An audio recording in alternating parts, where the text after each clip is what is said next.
Knicks Real Talk. Let's get it.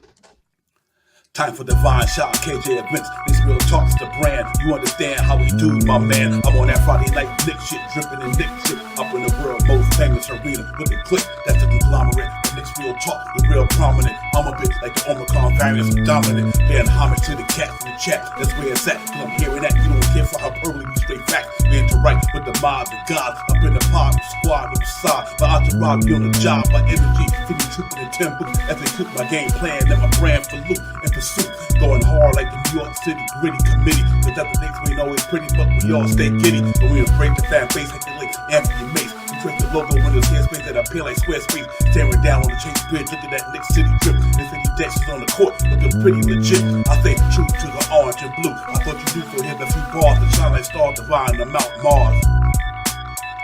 Knicks Real Talk. Here we go, let's go. Knicks Real Talk right here. I'm representing Knicks Real Talk. right here. Let's get it. Here we go, let's go. We here in the building. Knicks Real Talk.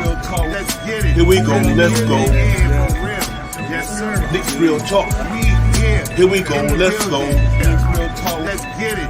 Let's get it. Yeah, for real. Yes, sir. Let's get it.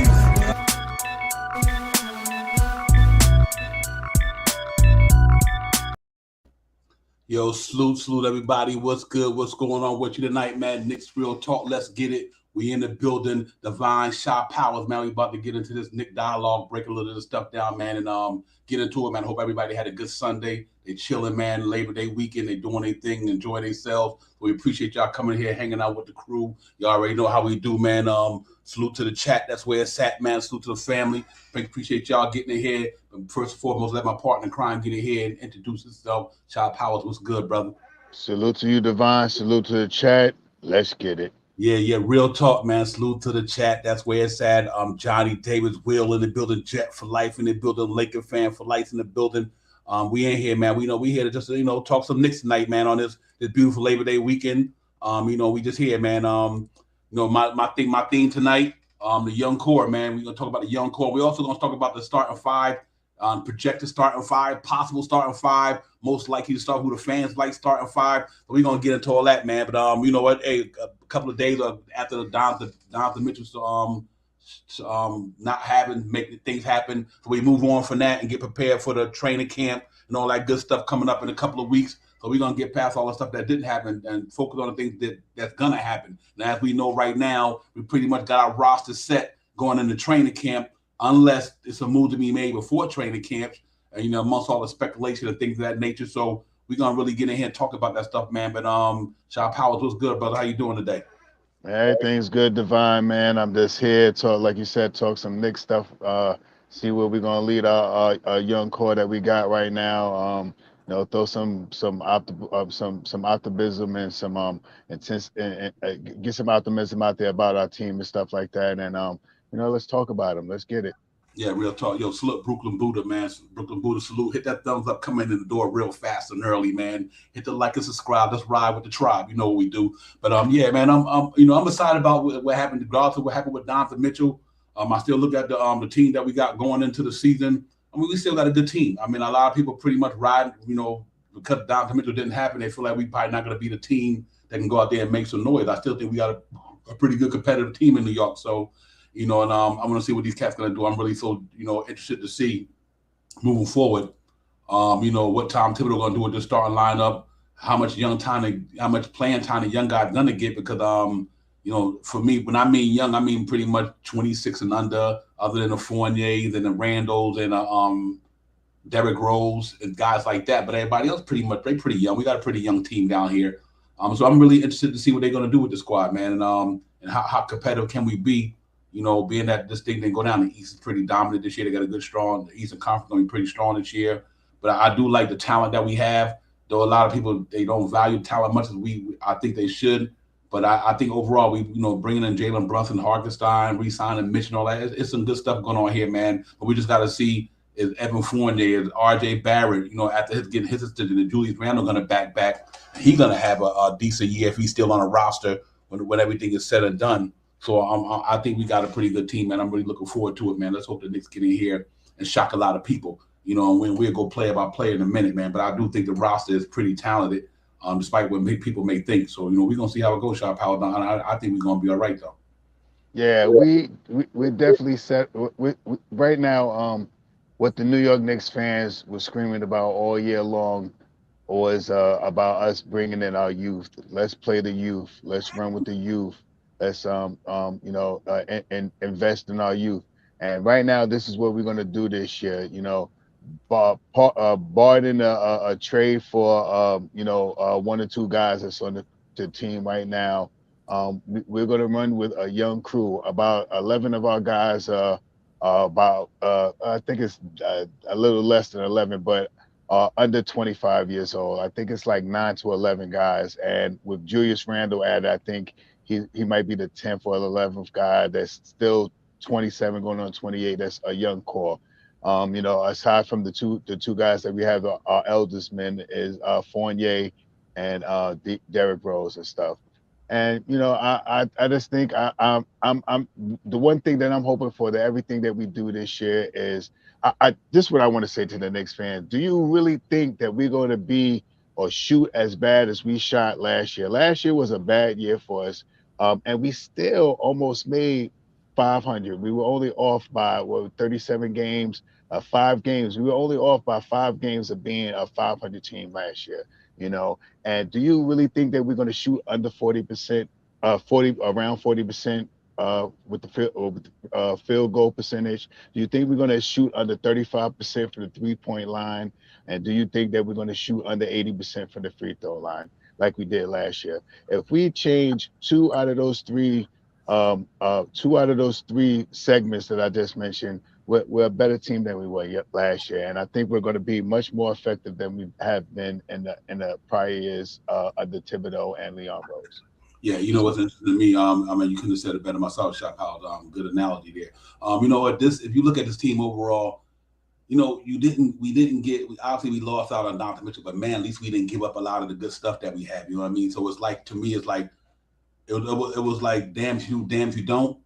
But I do, being that it didn't happen, I'm kind of happy because we got a lot of guys I think could take some more steps in their career this year, improve their game and elevate their games and make us a little bit more better. I really think the guys like Grimes, Obi and Quickly and Mitch and all these guys, I think they're going to take another step. Cam Reddish, like he might be able to take another step this year. All these guys working out in the offseason, they doing their thing. You notice, you look on Twitter, Bleacher Report, whatever you might be getting your information from, you notice that they out there in the gym doing their thing. And that's what you want to see. You want to see them make sure that these young guys and our older guys is out there putting in work. You know what I mean? So, Julian, my brother, salute to you as well. But, what I do like is that I noticed the young guys and a lot of them out there putting in work in the offseason. You know what I mean? They trying to get their game to another level. So I'm really interested to see what is going to happen this year with these guys, especially if Tibbs let go of the leash a little bit, you know what I mean, per se.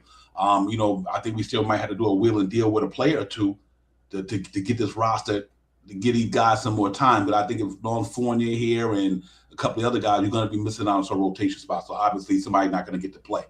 But I do like what we got there. We just got to go out there and battle and challenge it. And I think the defense will be better this year. I really do. I did think they're going to be much better than last year. And to me, just by seeing what they did in the summer league, the way Tibbs had Yosemite and them playing the summer league, they was attacking, they was at it, they was getting down. If it translates to the team on the NBA level, I think we're gonna have a pretty good. I think our defense could definitely be top 10 at the way they was playing. If they continue to play, they was playing in the summer league per se. I think Mitchell Robinson healthy, like we always say, coming back. Mitchell Robinson fully healthy this year, coming out of the gate. Randall might got something to prove at the debacle last year a little bit. RJ looking to show and prove that's why he worth $100 million. And $20 million on the acquisition of Jalen Brunson. And, right now, Fournier playing in the game, like I was saying, that's a little concerning for me because he's burning out his legs right now playing in a FIBA. So time you get to training camp, them legs going to be sore, they're going to be shot, and going just like last year, going to the beginning of the season, his legs are not going to be on. So I don't expect Fournier to come out the gate firing this year because he's playing a lot of basketball right now. And believe me when I'm telling you, them legs gonna be tired once he get off of FIBA. As soon as he get off of FIBA, he goes straight to training camp. So, he going to be playing a lot of consistent basketball from out last year to the end of the season last year, to training for FIBA, playing in FIBA. Now you coming into the training camp, and then you're going to – so his leg's going to be just like last year. He didn't get popping till the second half of the season. So I hope that don't become a dilemma for us. But if other than that, I think we got he shot the ball from deep last year, pretty good shot. But I think these guys are going to be much better this year. Regardless, of, we might not win a lot of games that we would win with Donovan Mitchell, but I don't think we're going to lose a lot because I just think that the emergence of some of these young guys are going to take another step, and I think they're going to be pretty decent. I'm just gonna say this. You see some of these teams in the East, and they did get stronger. You're right. Atlanta got stronger, but they also lost a player this year. And oh my gosh, the guy that used to play for us, he pulled his Achilles. Gallinari hurt himself, and now they also have to come together with the guy that. DeAndre Murray coming to the team, so they have to get acclimated.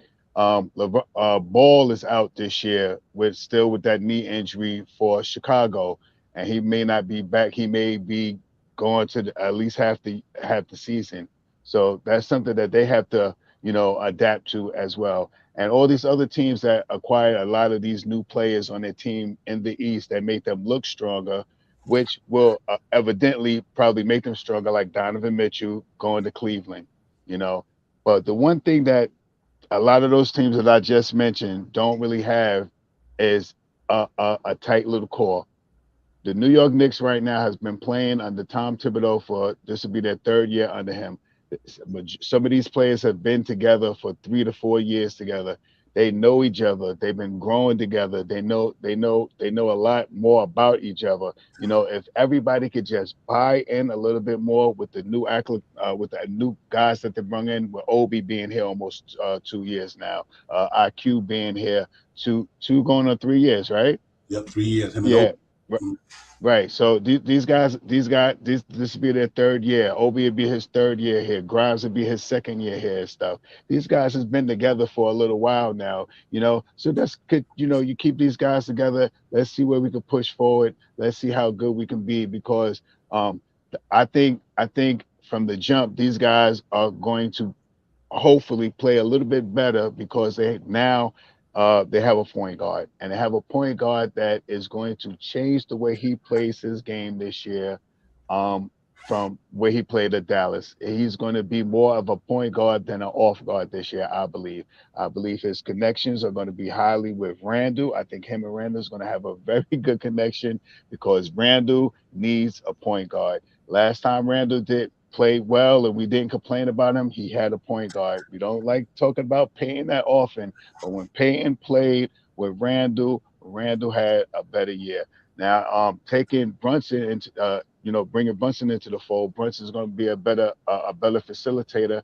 Plus, he's going to finish some of the baskets that Payton couldn't do. So I'm just optimistic about this team. I think Obi, you see all these guys out here running around, playing ball. Everybody's working out. Every you see any of these guys, they're all working out. They all look a little bigger than they did last year. They all look how can I say this? They don't have that young boys look in their face no more. They're starting to get that indention, that indention of the man face and stuff like that. More defined in the face and in the body and stuff like that. They're starting to fill their bodies out 23, 22, 23. They're starting to become young men. And let's see what happens, man. I'm optimistic about this team, just for the fact that Mitchell Robinson is coming in healthy this year, and all these guys have played together for at least 2 years together.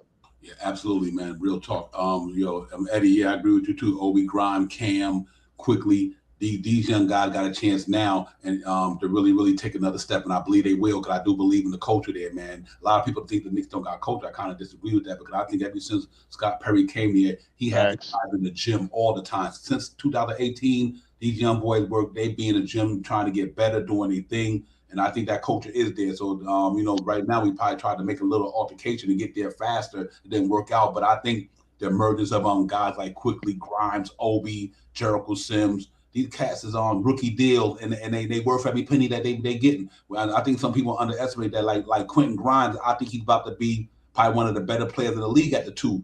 And he only on a rookie deal, $2 million. Manuel Quickly, 2 years in a row, he's been averaging 11, got better in rebounds, got better in assists. His numbers went up last year compared to the year before. He's on a rookie deal, a couple of $1 million. Then you got Obi Toppin, which, you know, he got something to really show and prove because he want to be able to say, I want to get extended. He probably want to stay in New York and Brooklyn where he's born and raised, want to stay in the Garden with the Knicks. So, you know, he's going to be looking to bounce back. All these guys playing, they playing for a cause. And one thing I'm happy about this Knicks young team and the guy we got, they all playing for a cause, especially the young men. They want to be able to stay in the league. They want to stay in New York. They know the bright lights is here. I mean, quickly, he's built for this thing here. Grimes want to be here. All these guys, McBride, all of them. Sims took a step in summer league. So we do have a real a young core that's really hungry. And that's what I like about our young core. They're hungry. You know, when you're hungry, I think that just breeds for success if you put your work in. And I believe the Knicks, these young guys, is putting their work in. Having Grimes going to his second year, McBride going to his second year, Sims going to his second year. Then you got the guys before him, like you said, Obi and these guys, they going to their third year. RJ going to his fourth year. You know, these guys are still young. You know what I mean? Brunson going into his fifth year. Mitchell Robinson going into his fifth year. So Cam Reddish going into his fourth year. You know, looking to reap the benefits of having a full training camp with the Knicks, not coming in midway in the season, playing a full training camp with the Knicks, understanding what Tom Thibodeau want. So if everything remains the same, I'm really excited about the young guys. I think they're gonna be able to be a part of this core to help. If Randall's here, RJ and Brunson is our new floor general in New York. I think it's gonna be really interesting what he's gonna bring to the table. I mean, that man's a dog. I don't know how many people watch Dallas or Villanova. You know, so some Knicks fans may know when you're a Knicks fan or you're any NBA fan, you pay more attention to your teams than a lot of other teams. But I'm gonna tell you something right now. Jalen Brunson can get it, man. And I'm really happy about that acquisition because that was one position in New York for the last 10, 11, 12 years we've been dying for. It could be more than that, but we had enough to hold us over when Mike Woodson was here.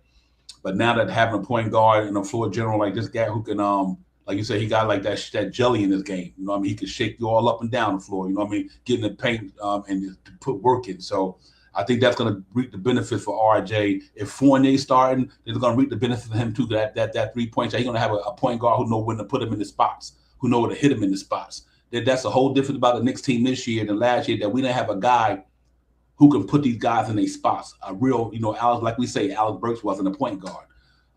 We didn't have enough of Kemba Walker. Deuce McBride wasn't ready. Now you got a guy coming into the season that's bona fide ready and went to the Western Conference Finals last year. So I think that's going to be one of the major signings, like Eddie Alvarez said. I'll bear witness to that, Eddie. That is under the radar right now, but I think this kid's going to put some work in the Garden. He from around this area. He used to it. He's a winner, 2 national titles. You know what I mean? I mean, this cat been playing on the big stage since he been in the game. You know what I mean? Nice. So I'm excited about him, man. I think Jalen Brunson going put he going to prove a lot of doubters wrong, I could say.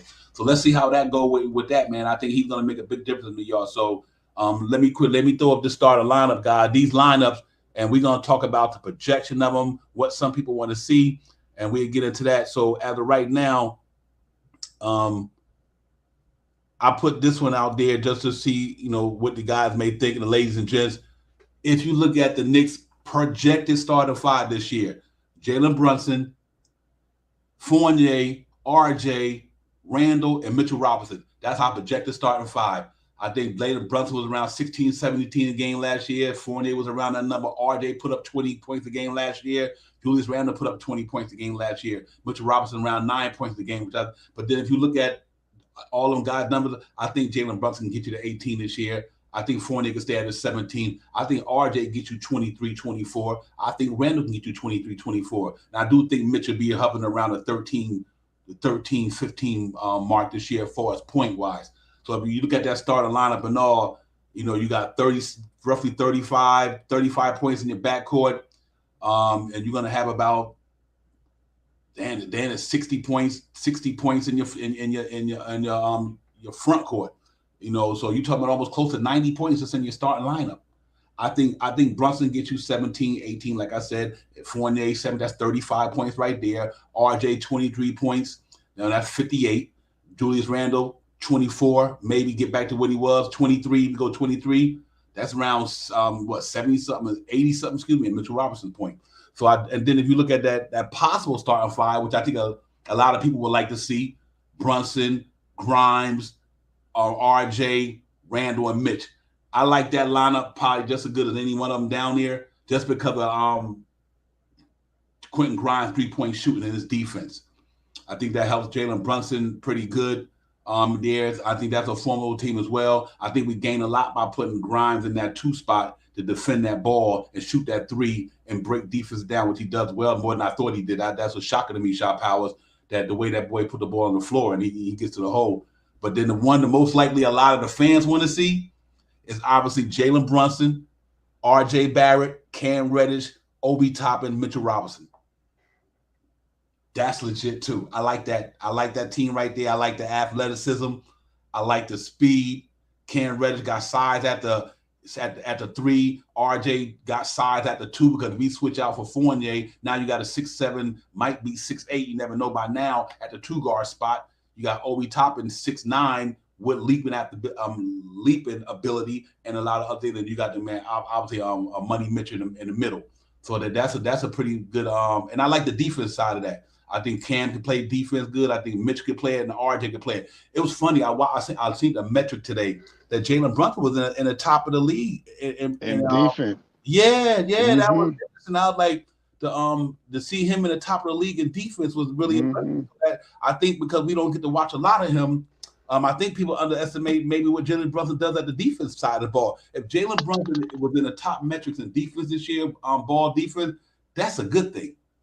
So now if you put him and Cam Reddish or him and RJ or him and Grimes in the backcourt, Shot Powers, you got a pretty stellar backcourt defense wide there if everything play out. So I'm really truly decided to see. So I think this team is still pretty formal. We know great. We're not going to be the 4th or the 5th seed, but anywhere like the Professor L. Lee said, anywhere from 6 to 8, 6 to 10 is possible. That's what I'm talking about. I like the 3rd lineup. Just because Randall is going to be here, I believe, unless he gets traded, I would like to see Obi started. If Obi starts, that would be exciting. But I believe Randall in that 3rd lineup, Randall substitutes for Obi. But that's the lineup I want to see. I want to see Brunson, RJ, and Cam Reddish at the 1, 2, and 3. That's something that I want to see. I would like to see that. I believe I think RJ and Cam Reddish together, you know what I mean? They've been playing together, for years now, and to have a full season of Cam Reddish coming in healthy, not coming in here into the Knicks franchise already hurt with a hurt foot and had to wait till he got better before he got on the court, start playing well and got hurt again. If we could get Reddish and RJ with Brunson, I think that's a dangerous team right there, man. That is a big team, man. And if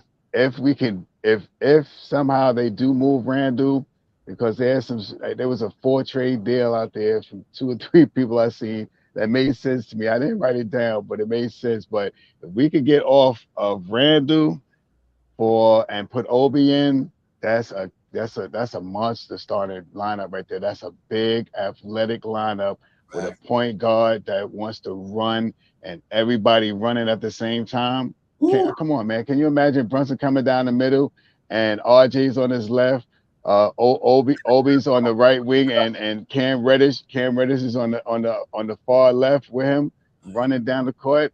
That's alley oops all day. I mean, and if the one thing I say again, if we could get our percentages up, man, I do not think we're going to shoot like we did last year. So if we just, nudge our percentage points up from the field goal percentage and our 3-point percentage, I think we're going to be a team to be reckoned with this year, man. I think these young guys everybody's coming in healthy. Mitchell Robinson is coming in healthy. Talk about he wants to run a mile in 6 minutes, something like that. Obi Toppin, you've seen him 2-3 times in these summer leagues and stuff like that. Cam Reddish got about 4 or 5, 2 or 3 things on Twitter and a couple of things on YouTube with how he's working out and looking better and playing against these other guys. I don't think any of the guys were NBA players per se. I don't remember, but playing good basketball, man. We see Brunson one time come 1 or 2 times play out there too. Only person we really haven't seen is RJ. That's the only person we really haven't seen. And I think these guys are going to get together They may already be together. They already might be talking schemes and stuff like that. Let's get it, man. I'm happy to see what this team is going to do this year. And one of the major reasons why I'm happy to see what this team does this year is now we know what to do for next year. We know how we have to move forward. Who is the ones that we want to keep, and who is the ones we're ready to let go. Because this year, I think Leon could have been maybe a little indecisive. I don't want to say indecisive because some of the trades out there I wouldn't have did. And some of the trades that was projected that was out there, I'm surprised that Leon even offered some of these guys into those trades. But with that being said, we see where we go forward. We see which guys we want to keep and see which guys we're ready to make moves with. Yeah, you're real tough. And that last lineup, you know, we always talk about the Knicks was pretty much at the bottom of the league last year in pace. That's what's so interesting to me with Jalen Brunson, Obi Toppin, RJ Barrett. I mean, and Cam Reddish or Grind. These cats run the floor, man. You know what I mean? They run the floor. I mean, so that pace that we wasn't running last year, I definitely see the Knicks being up in the higher echelon in pace. No question. Year. Because last year we just was stagnant. You know what I mean? You know, Tom wanted to run. He did always, but, you know, I don't think he had the personnel to run. Alex Burks is not an up and down the floor type of point guard. So he couldn't do what Jalen Brunson could do. Obviously, Kemba Walker at the situation where he was at in his career, he couldn't push the pace for the Knicks. But bringing in Jalen Brunson and these cats, I think the Knicks' pace percentage goes up. And I think that, like Francisco said, the defense will be better, and defense does win championships. I think, like I was saying earlier before a lot of you guys got on, if the Knicks convert back the way they were playing defense in Summer League, if Tom Thibodeau implemented that style of defense the way they played in Summer League and bring it up to the big club, that defense is going to be good because them boys in Summer League was getting it in with that defense, man. I'm like, they were shutting everybody down. Obviously, they ran into a buzzsaw with Portland in the Summer League championship, but the Knicks defense in Summer League was impressive. And I think Tom Thibodeau probably told Dice Yasamato like this is how we're going to play defense in New York this year. So, like Francisco said, the defense wins, man. But they play anything like they played in Summer League, I think the Knicks going to be a pretty good team on defense. I like that. Like I said, I like them lineups, but I do like that last one. Mitchell Robinson, Obi Toppin, Cam Reddish, RJ, and Brunson. Here's what I like about that more than the Randall situation and all that. Not because of Randall's game. Obi Toppin don't need the ball in his hand to be effective. He don't need the ball in his hand to be effective. Like, he got to get his point by putting the ball on the floor, getting to the hole. No, you let Brunson do that. You let RJ do that. You let Cam Reddish and Obi Toppin on that wing and Mitchell Robinson. I think that works out well because I think the problem last year was Fournier needed the ball in his hand. Burks needed the ball in his hand. RJ needed the ball in his hand. Randall needed the ball in his hand to get because of the type of players they were. And that's why you would have left Burks in the second lineup. He could have been that catch and shoot dude and didn't do that. So I like that third lineup because Obi Toppin don't really need the ball. And that's just not his style of play. Like, give me the ball, I'm gonna go get a bucket. No, you give him the ball in the corner. He got a decent shot. Hopefully he get it up this year.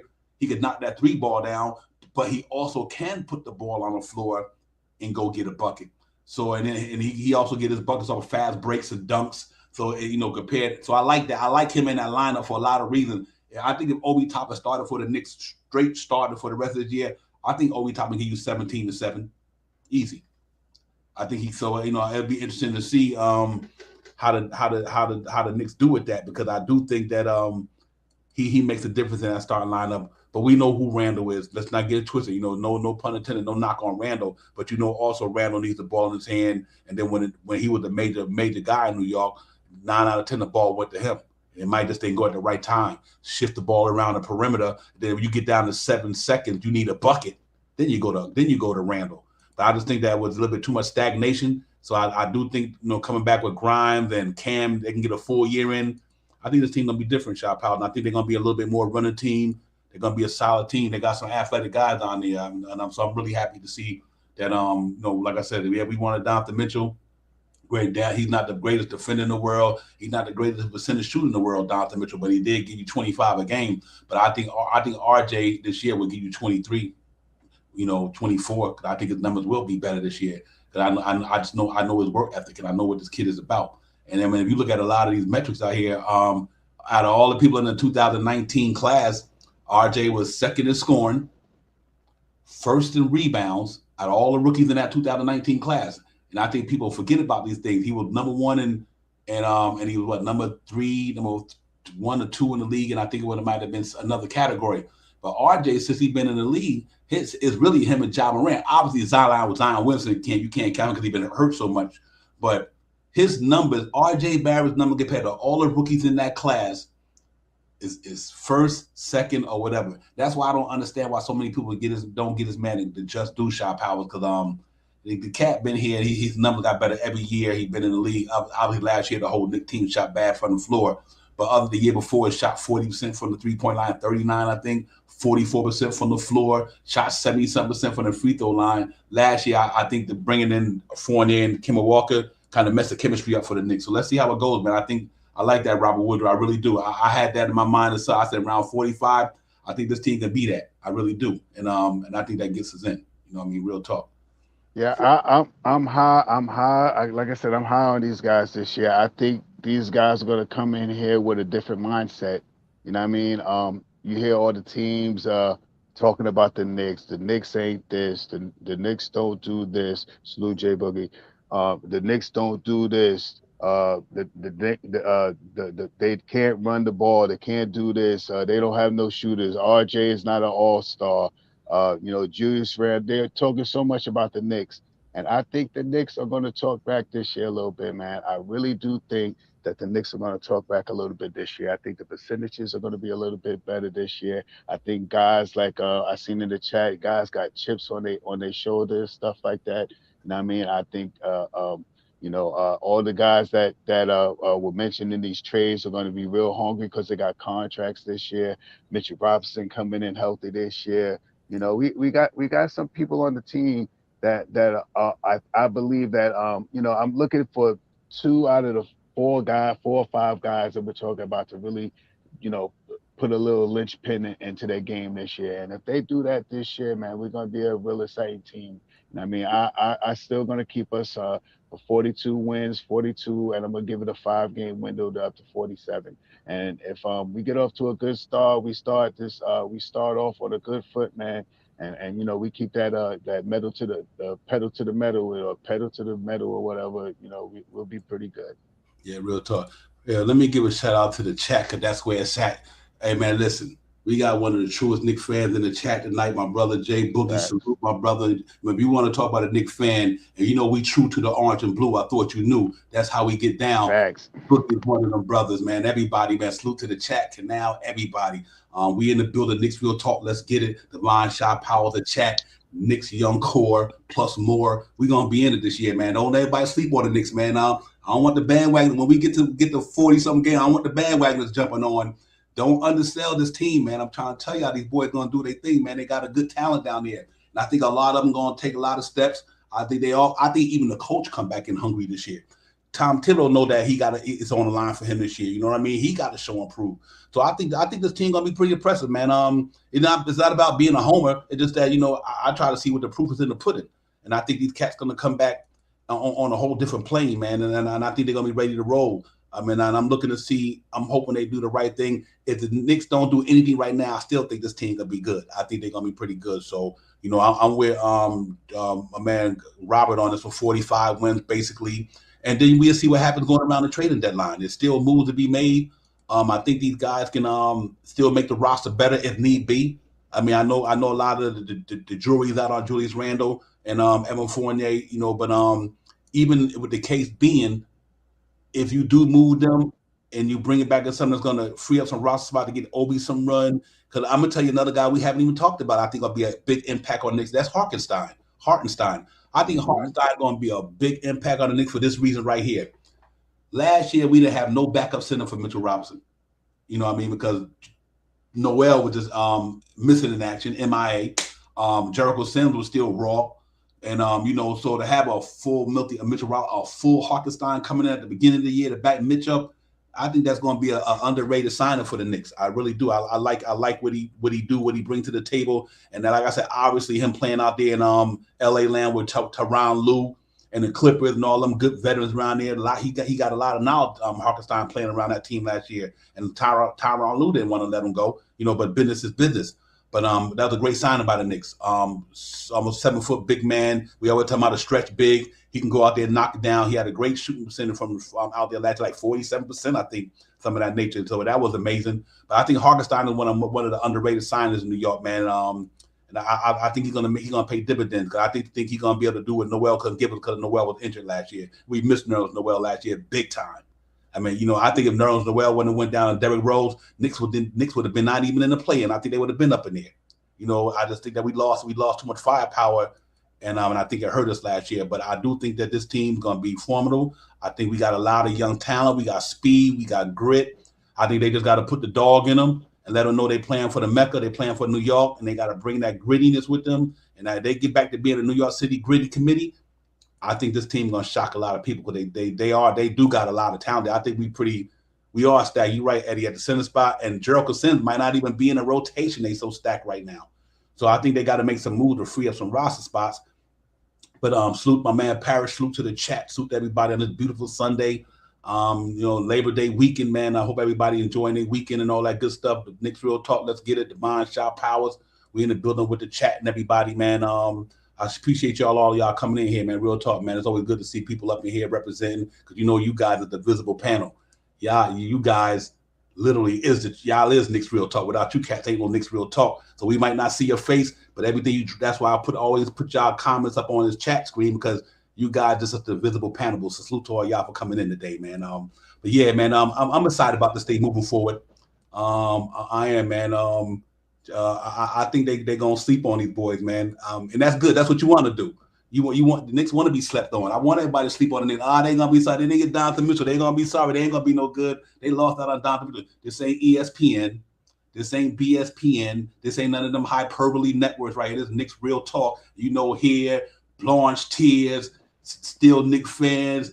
Nothing but Knicks. We give it to y'all raw. This is the underground ESPN. We the real dudes up in here.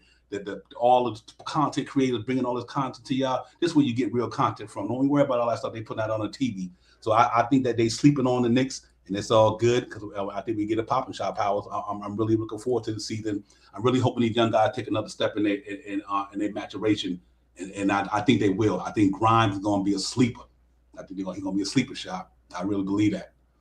I mean that's what it seems to be. It seems to be that he is going to be the guy that everybody wants. The Knicks didn't want to give him up. Utah wanted him.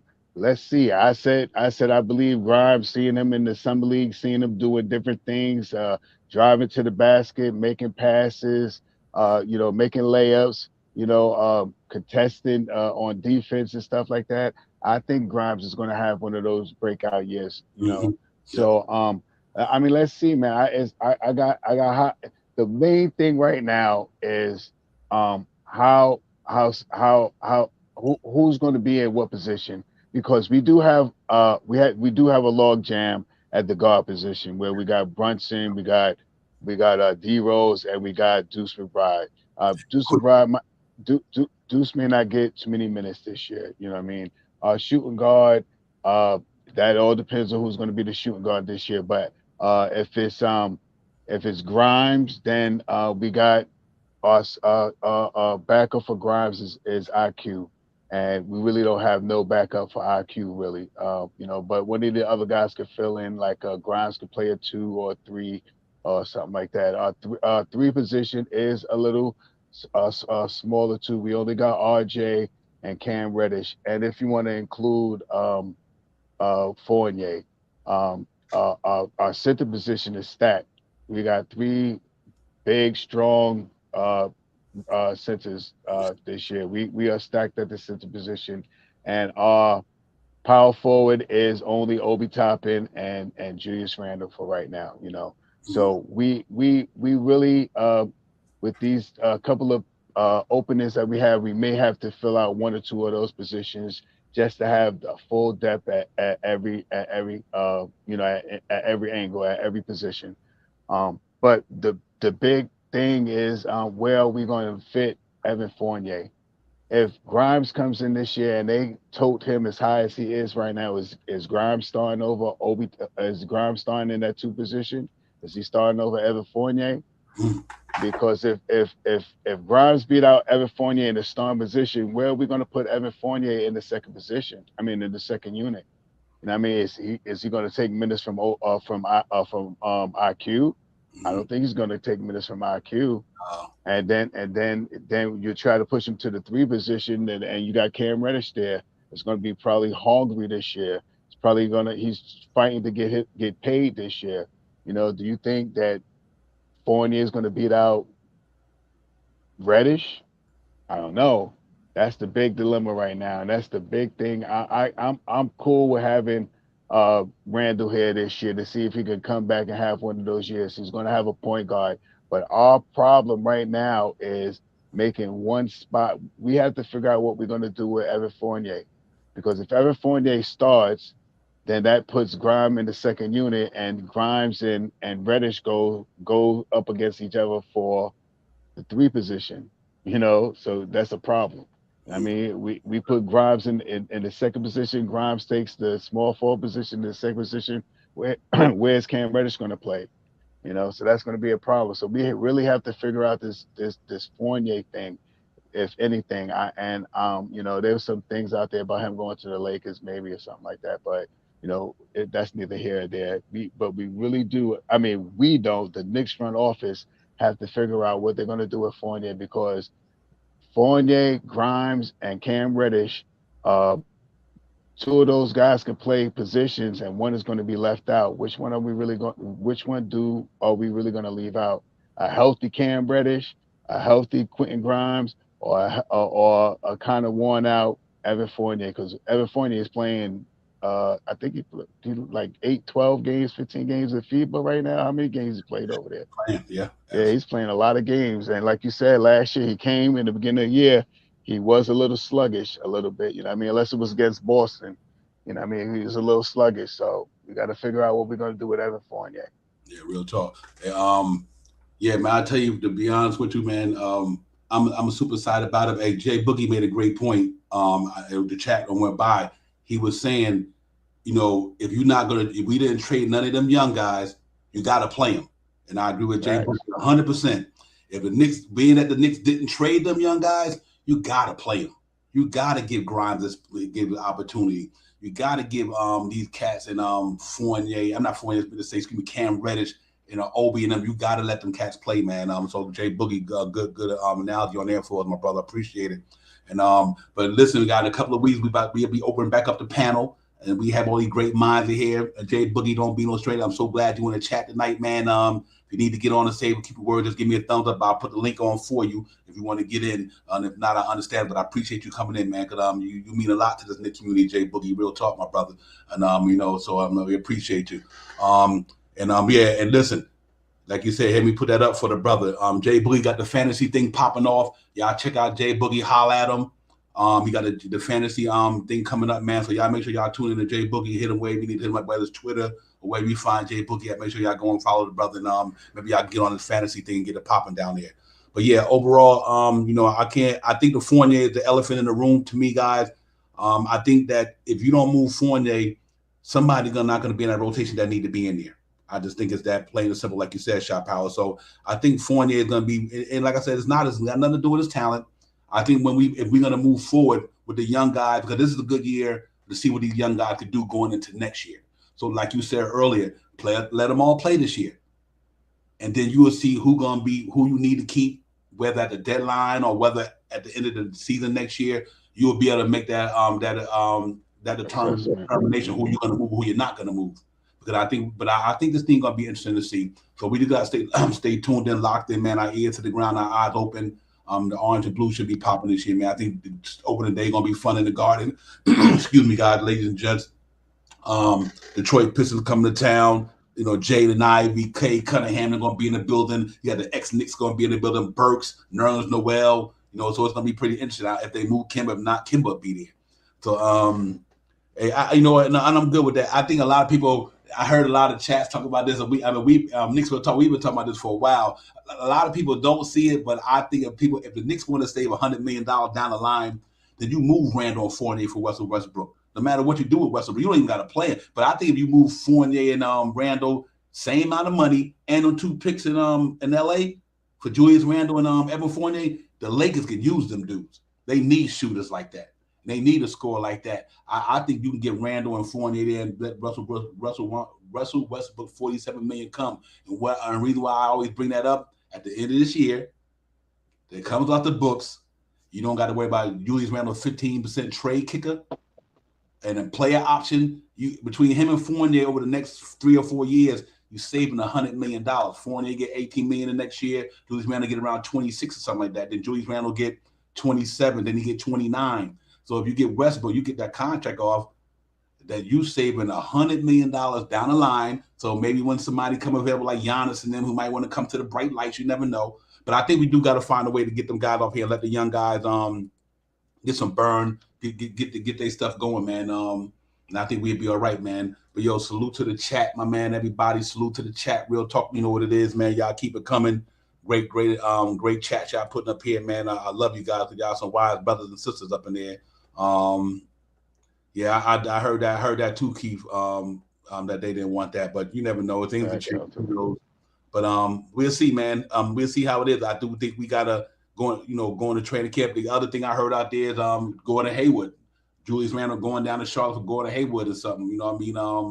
If they're not gonna be able to, I don't know if Miles Bridges gonna be able to play in the league again. So the Charlotte haven't did nothing. The only thing they did was Sean Caleb Martin. They haven't spent no money. They haven't did nothing. So I think the way that team presently constructed, and you lose Miles Bridges, they're not going to be better than the Knicks. I can tell you that right now. Now I don't think with Bridges they would have been better than the Knicks because their defense is not stellar. So,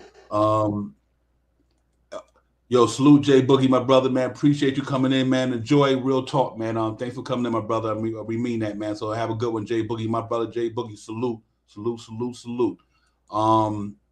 Yeah, I said the same thing, Canal. I don't know. I mean, the only reason I think they would do it is to get that Julius Randle contract off. If they could say that $107 million or whatever it is, and sacrifice one of these players, because you know what? Hey, even if he don't play, I don't give go to Hayward don't play, or you buy him out or whatever. But I think it helps out, because we got to find a way to get some player roster moving, Sharp Powers, because we got to get these guys playing. We logged right now. I wish I could remember what that 4-team trade was, even though it's like that's like a unicorn to see a 4-team trade done in the NBA.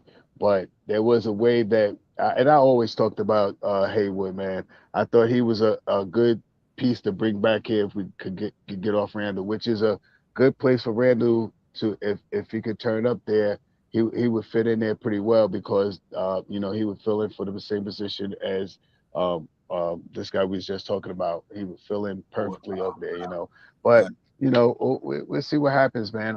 I forgot what the 4-team trade was, man, but somehow we got Russell Westbrook and some team got Hayward, and it was like 3 or 4 players from different teams and a whole bunch of draft picks and stuff like that. It really had to be worked out. I don't know if it's enough time to do it or if it's already in the, if it's even out there, but let's see what happens. So that's what it really is, man. I just want to see what I'm just happy with what we did, man. We still holding on to our 11 picks. We still holding on to our 11 second round picks. We got our young guys. We got our young guys out here to really get out here and audition. Like we all said in the chat and stuff like that. Let's see who's going to show up this year and who's going to be the ones that's going, because Fournier is not a bad trade piece at the deadline either. You know what I mean? At the deadline, he is not a bad trade piece. Looking towards the trade deadline, if we hold on to him, but we just something has to give, man. We have to give. I want to see, if we don't trade Reddish, I want to see him on the floor. I want to see. I really want him to be a starter. I think he'll be. I think he'll be a little bit more effective as a starter than Grimes, and that's just barely, because I like Grimes. I like the way he plays defense and stuff like that. But I think the connection between him and RJ can start something on that right hand side, man. Him and RJ and Brunson and Randle on the left hand side, man. I think those two guys, on off sides, could really dominate, man. So let's see what happens, man. I'll say it again, and I said it last pod we did about Evan Fournier. I'm not gonna kill him too much tonight, but we have to figure out what we have to do with this guy Evan Fournier, man. I think he's that piece that we need to move. Hey, let me ask you a question for y'all. If if if a year from now or this year, what do you think the SGA thing emerge in out of the trade talks? Shea Gildas. I mean, he playing out there in that with that young team. He might be one of the guys say, listen, man, I've been playing in OKC for a minute. I'm really ready to go out there and just like Donovan Mitchell per se. He might be ready to get into one of them things. And so if you would you give SGA pretty much the same package you was willing to not you don't I don't think you had to get the same package that you was going to give Donovan Mitchell. Would you part with 3 unprotected and let's say Fournier and another players too for SGA if he came available? I can't remember if it was SGA or OG with this percentage. So I want to be careful about what I say. But what do these guys shoot from 3-point about 30%? And I think it's SG. I think it's SGA. I'm not 100% sure, but I think it's more him. I don't think it's Obanabi. I don't think OG is going anywhere. But I think SGA is shooting 3-point percentage is like 30%. And as exciting he is, and a big guard that could be out there to help out and stuff like that, I'm not sure if I'm not sure if I would give 3 first rounds for him. I'm not sure. Okay. Yeah, I mean he's definitely what's interesting for that he fits the Kentucky player, fits the most. Right. He does. He's a big guy too. The forward, we push whatchamacallit down to 2. We have a big starting lineup, But obviously, your SGA is a point guard, but with Brunson at the point, you had him at SGA, and on and off guard, right? Yeah, and Obi Toppin. So it's definitely it's some things I did that I think they can pull off. That I think yeah, you facts Francisco. You real talk, absolutely. Okay. Eddie said we don't need SGA in Grimes. I agree with you on that. But I think that's why I'm so optimistic about the team this year. I think Grimes just sets it off. I think Grimes is going to be a difference maker in everything we did, whether we got Donovan Mitchell or not. I think he's going to be one of the difference makers in New York. I really do. I mean, I'm watching this kid do his thing in the summer shop hours. The cat arms, he getting big. His upper body look huge right now. I mean, his arms and his chest. He's working out real good, man. I like what Quentin Grimes is doing. I think if he wouldn't have got injured last year at the end of the season, him and Cam Reddish would have went down last year. I think the Knicks would have made the play-in. Once them 2 went down, and then we didn't have enough firepower what we had left to get us over the last couple of games. Remember, we only missed the play-in by 2 or 3 games. Mm-hmm. So I think when Cam Reddish hurt his shoulder, I think when Grimes went down, I think that kind of gave us our last bit of hope. Obviously, when Derrick Rose went down, that just took it out the playoff equation. You know what I mean? But when Grimes and Cam Reddish went down at the end of the season, yeah, I agree with you 100%, Francisco. That's what I like about Grimes. He had cover for Brunson. But Brunson, like I said, when we look at the defense metrics in the NBA last year, Brunson was in the top 10 defending people. So I think people might look at his height and think that he can't defend, but he got a good lower center of gravity, and his feet's real fast. He got good feet movement. So Brunson stays in front of his man. So I think it's going to be interesting to see. And that's why I think people sleep on the Knicks. Okay, you got Kyle Lowry. Do you think Kyle Lowry at this stage of his career is better than Jalen Brunson? I don't think so. I do not think so. Kyle Lowry is not giving you what Jalen Brunson giving you, because Kyle Lowry he don't got the jelly like my man. He can't shake like my man. He can't get in the lane. Got the mid-range game like he do. If Jalen Brunson keep improving, I think right then and there, that tells you right there that our point guard is better than Miami's point guard. Then obviously the 2 guard, who going to play the 2?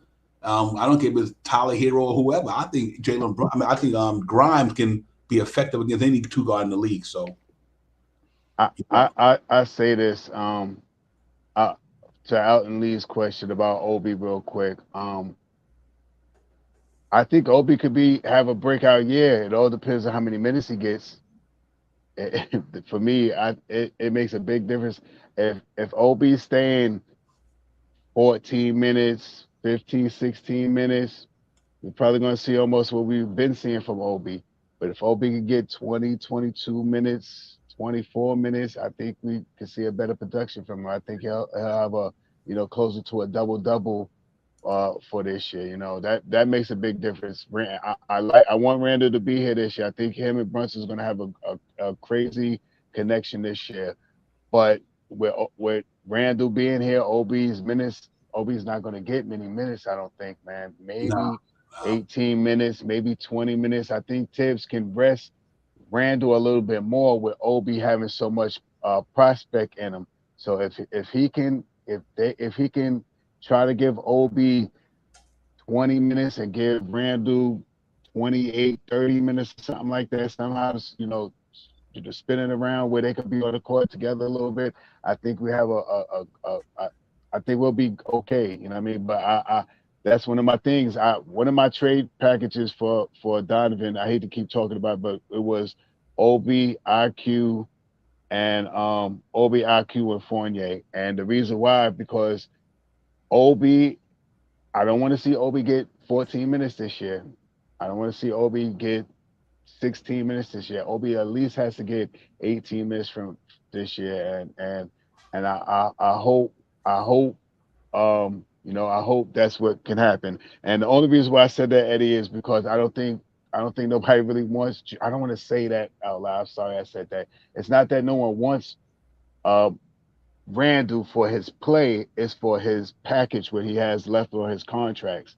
And I mean that may sway a couple of people because he gets 26 this year, 28, then almost 30 in his last year, stuff like that. I don't know if anybody really wants to swing that for him for Randall right now. And the one thing that we was talking about before I forget, Grimes better have the best year ever this year. The way the Utah and the New York Knicks was covered in him this year. Utah wanted him bad. They took him out of the trade talks, and New York wants him. And that means with him not being in any of the trade talks, except for the first time, you never really heard his name in any trade talks. This is one of the reasons why I think he's going to be the starter this year. Just the way the Knicks portrayed him in this trade, that they don't want to give up Grimes. Grimes is a no-go on any of the moves. We're not letting Grimes go. He is off the table. Grimes better come in here and make an all-star. Even if he don't make an all-star team, he better go shoot. He better go shoot in that 3-point contest or something this year. He better have an electrifying year this year, because the way that the Knicks covered him this year and not wanting to let him go in a trade package, he has to show out this year, I believe.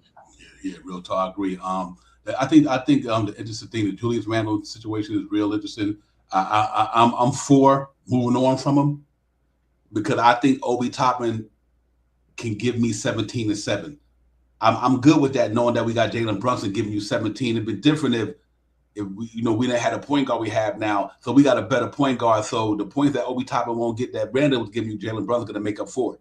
You know what I mean? So I still think that it balances out, and I just think the lineup will function better with Obi Toppin in there, because he's not the guy who got to be with the ball dominant. Let me just put it that way. Obi Toppin's not even a ball dominant player. So, it helps out more when you got RJ who ball dominant, Jalen Brunson who ball dominant. That's why I like Obi Toppin and Grimes in that starting lineup, because they're not ball dominant.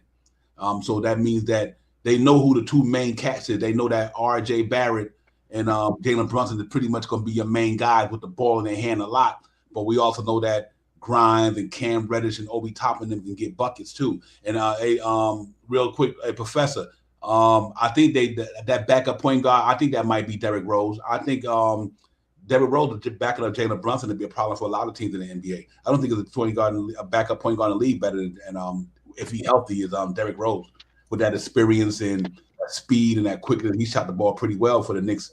The last couple of years from the 3-point, he actually shot one of the best 3-point percentages for the Knicks in the last couple of years. So maybe Derrick Rose might be that dude. But if he out, so be it. But I think if you can get Fournier, Randall, and Rose, I agree with you, Frank Monto, that you get them out there and get the right pieces in there, and then you free up a lot of roster spots right there, man. I mean, I think you bring in somebody who can come in here, whether it's picks, whether it's another player. I really think the Knicks got something good going on. So we just got to hope that everything stay locked in, because I don't think it's over. I think right in the next couple of weeks you might hear a trade. I literally cannot see the Knicks going into preseason. I mean, into the training camp, knowing that if Fournier here and Randall here, I mean, Obi Toppin don't get the minutes. Quickly and Grind got to battle for that last backup 2-guard minutes. I just think that's that, and then that means Jericho Sims will be out of the rotation. Deuce McBride will be out of the rotation. Possible one of Cam or Cam Grimes, or Quickly got to battle for a spot. That's why you have to move them guys. It ain't about their game. And somebody said it earlier in the chat. I think Frank said it best. Francisco said it earlier in the chat. That made to me. LeBron need guys like Fournier and Randall. I understand they talking about the Lakers don't want him, but I think Julius Randle and Evan Fournier make the Lakers more potent than anything. If you put Fournier out there with a passer like who they got out there now at the point guard spot they brought in there. I mean, with Fournier popping the three like that, Randall bully balling with LeBron James and AD them. Now they can compete with the Golden State Warriors and the Clippers, and they got a lot of teams, and they're gonna be popping this year. I don't know. I got to see what Dallas gonna do. I know they brought in Christian Woods and all that. I got to see what they're gonna do. I'm interested to see what they without because they lost Brunson. I want to see what they're gonna do, because they went to the finals last year, Western Conference Finals anyway. You got Memphis on the come up. You're gonna have a lot of good teams in there next year. So the Lakers they need all the firepower they can get. Now, I think Evan Fournier and Julius Randle helps them a great deal, to be honest with you. Shot power. So we got to see, but we do need to free up something to get this team to where I think they could be. They just got to move one of them guys or two of them if they can. Now, we were talking just prior, I was saying about how Obi Toppin doesn't need to get 14, 15 minutes a game. One person that we can use this year, since we have him on the team, to get 14 to 16 points a game is a person like Derrick Rose. We ease him and slowly. We don't give him too many minutes. We don't put too much pressure on his ankles, his knees, or anything like that until we get past the second half of the season. With that being said, I believe Derrick Rose will stay here and play the backup for Brunson, but only on a limited spurt. 14, 16 minutes a game will be perfect for him. Not too much pressure on him. He come in, for Brunson to take a blow. Sit on the bench, drink some Gatorade. He comes back out. He comes back into the second half for him. Same difference and stuff like that to give him a little rest. That's perfect for D Rose, I believe, for this year. Now that I wouldn't mind seeing D Rose getting that 14 to 18 minutes. D Rose does not need to come this year, and even though I don't think so because Brunson is here, but he doesn't need to get anywhere close to 20 minutes a game.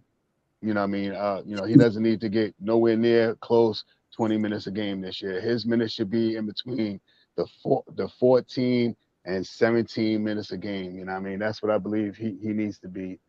So I think Derrick Rose is going to be a big help for us in the second unit. One, because we missed him last year. I think he's going to come back. He's already skinny, looking like he's ready to run like a gazelle up and down the court in France or Italy, one of those places where he is. He's looking good. He's looking healthy. He's been off the whole year. He's coming in healthy this year. Another person that we have to talk about that's coming in healthy this year. No nicks, no bings, no dings, no none of that stuff. He's coming in 100% healthy, just like Mitchell Robinson's coming 100% healthy, just like all the guys that we talk about. Reddish is coming in 100% healthy, and we need these guys to perform this year. I think Rose stay here. We just have to figure out what we're going to do with between Grimes, Reddish, and Evan Fournier. That's the plot that thickens right now. Mm-hmm. Yeah, I tell you, man, real talk to me was interesting. And reason why I don't want people on the show think that we harping on Fournier. It's not about that. I just think that Fournier at 30 years old, I think Grimes, the way Grimes came in, Grimes just got Fournier's spot. He just do more than Fournier do. He better than him. he put the ball. I mean, he could be a playmaker. His three is just as good as Fournier. Both shot around the same thing from 3-point last year. I think Grimes shot at 38-39%. Fournier shot 38-39%, something of that nature. So I do think he can Grimes to make him expendable. Then and if you do move that, if you move Fournier, here's what I think the Knicks will be doing next year, guys, from my perspective. If you move Fournier, you're gonna have Jalen Brunson starting with Derrick Rose backing him up. I think that's a gimme. This is why I think you got to move Fournier. You could have Grimes starting with quickly backing him up. Facts. You know what I mean? Then you got RJ Barrett and you got Cam Reddish backing him up. Facts. Because if you don't move Randall, then obviously you're going to have Randall, Obi Toppin. You're going to have Mitchell Robinson and Hartenstein. I think that's where they're going to be at. So if you don't move Fournier, that screws up the whole thing. Here, I'll tell you why. That means that two guys are going to be left out the rotation. Facts. I mean, not two guys will not get to play. Maybe if you move him out the rotation, because you already can see that Jericho Sims, and I think he should be playing backup power forward. They move Randall. I think Jericho Sims will play backup power forward for what he showed me in some of the way he put the ball on the floor and all that good stuff. So I do think if you don't move Fournier, that means quickly a Grimes to be out of the rotation. Or somebody in Cam Reddish. So you gotta wheel and deal this guy. You gotta wheel and deal him if we want to go a certain direction. I think you take that cat, you get whatever you can get for him, get that $18 million off the books, get him out of here, and then you know what? You got his if you get a guy, you get some pick, even if you get a guy for him back, just make sure it's a guy that ain't even gonna play. They ain't even gonna play. You just want to get Fournier and get him off the books and get that money off the books. And so then once you get rid of Fournier, the game changes now. Like I said, everybody get to play. But that one position, that two position in New York can cause a log jam in New York this year. So we got to see how it's going to go, man, Shot Powell. But I'm all for moving Fournier. Let him go to L.A. Let him go to somebody who need a veteran, experienced, knockdown three-ball shooter who he could be LeBron James with Steve Kerr was to Michael Jordan. I don't care, whatever. You know what I mean? Whatever, get him in that corner, get him open, he knocking it down. He go out to LA, he go out to one of them teams that need a shooter like that, and get that spot to Grimes. I think Grimes should be able to do that. I'm just gonna say it again. The Knicks love Grimes, man. If he ain't starting this year, I don't know what it is. I think it's gonna be down to Grimes, Evan, and Reddish, but I believe Reddish can beat out Fournier too. I believe Reddish can get you 14 points off the bench. I believe Reddish can get you 4 or 5 rebounds off the bench, and I believe Reddish can still maybe 1 or 2 get in that passing lane like he likes to do with them long arms, and also grab about rebounds and probably give you about 2 or 3 assists too in that second unit. He can beat out Evan Fournier, you know what I mean?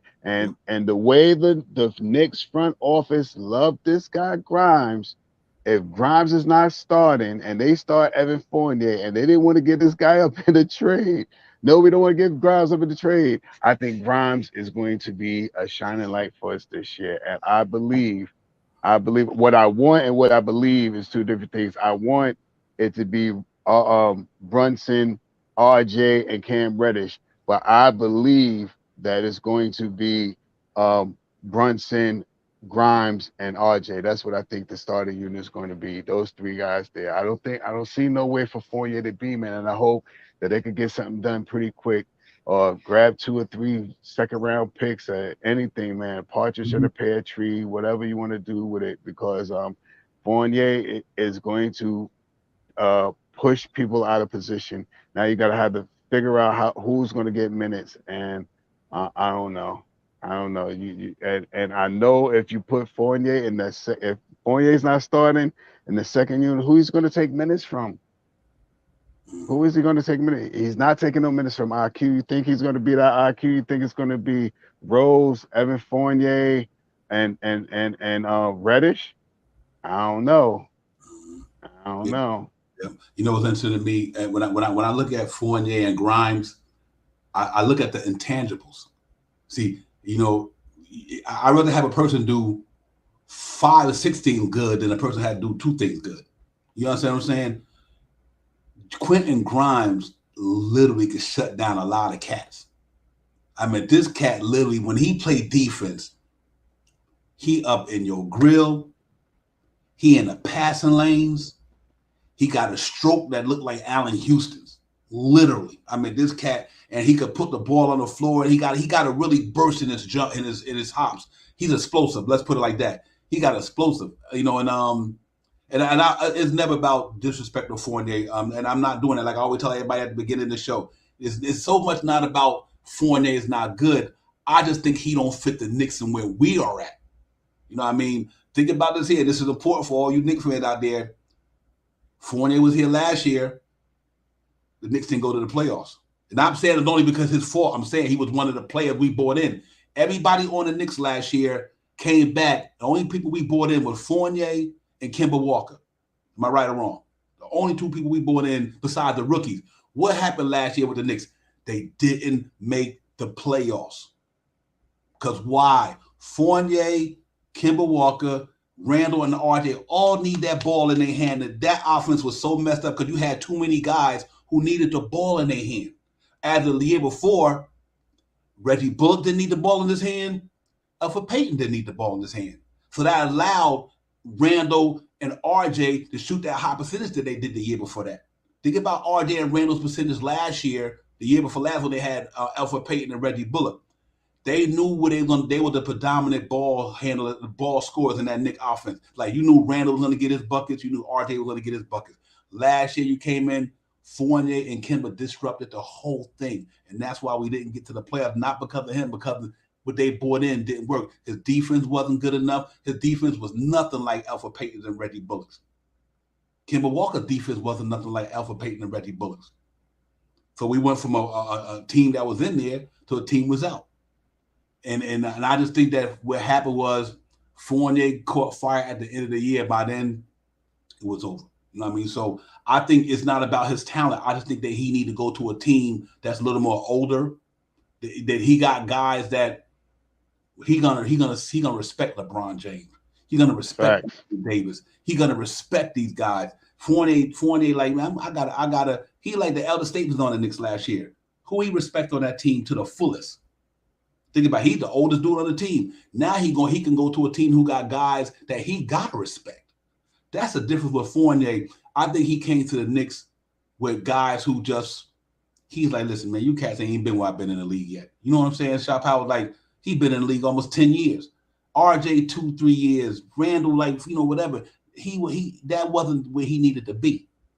You know, I just think that thank God we had Taj and Derrick Rose in them. And Alex Burks and them guys, but I think he need to go to a contender to get and try to get him a ring.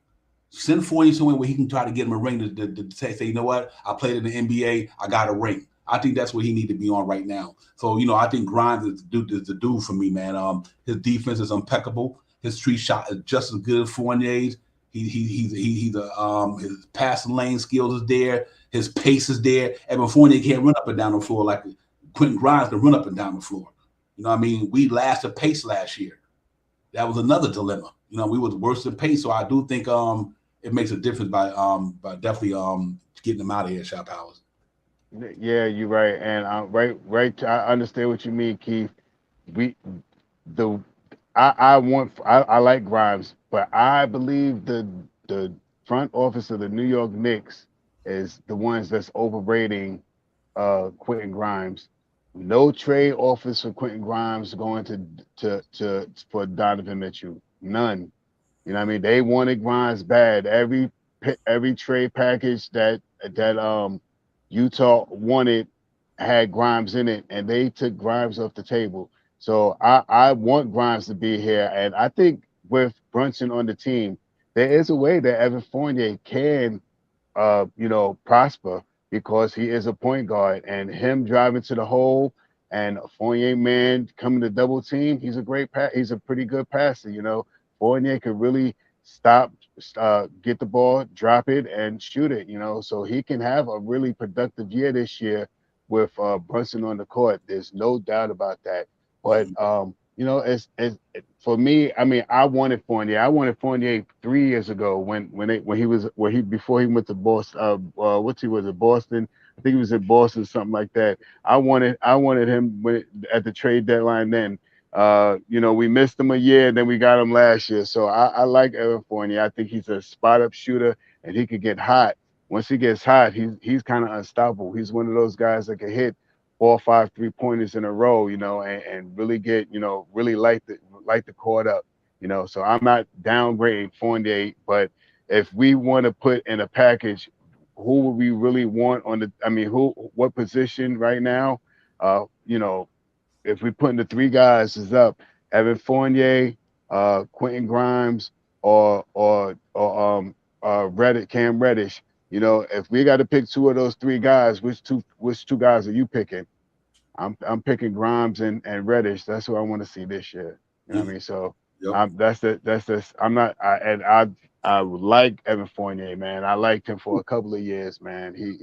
He always used to tear us up. You know what I mean? He used to shoot the lights out on us when he was on other teams, and he did some great things for us last year, but he doesn't rebound. He's not a great defensive stopper, and he doesn't get assists.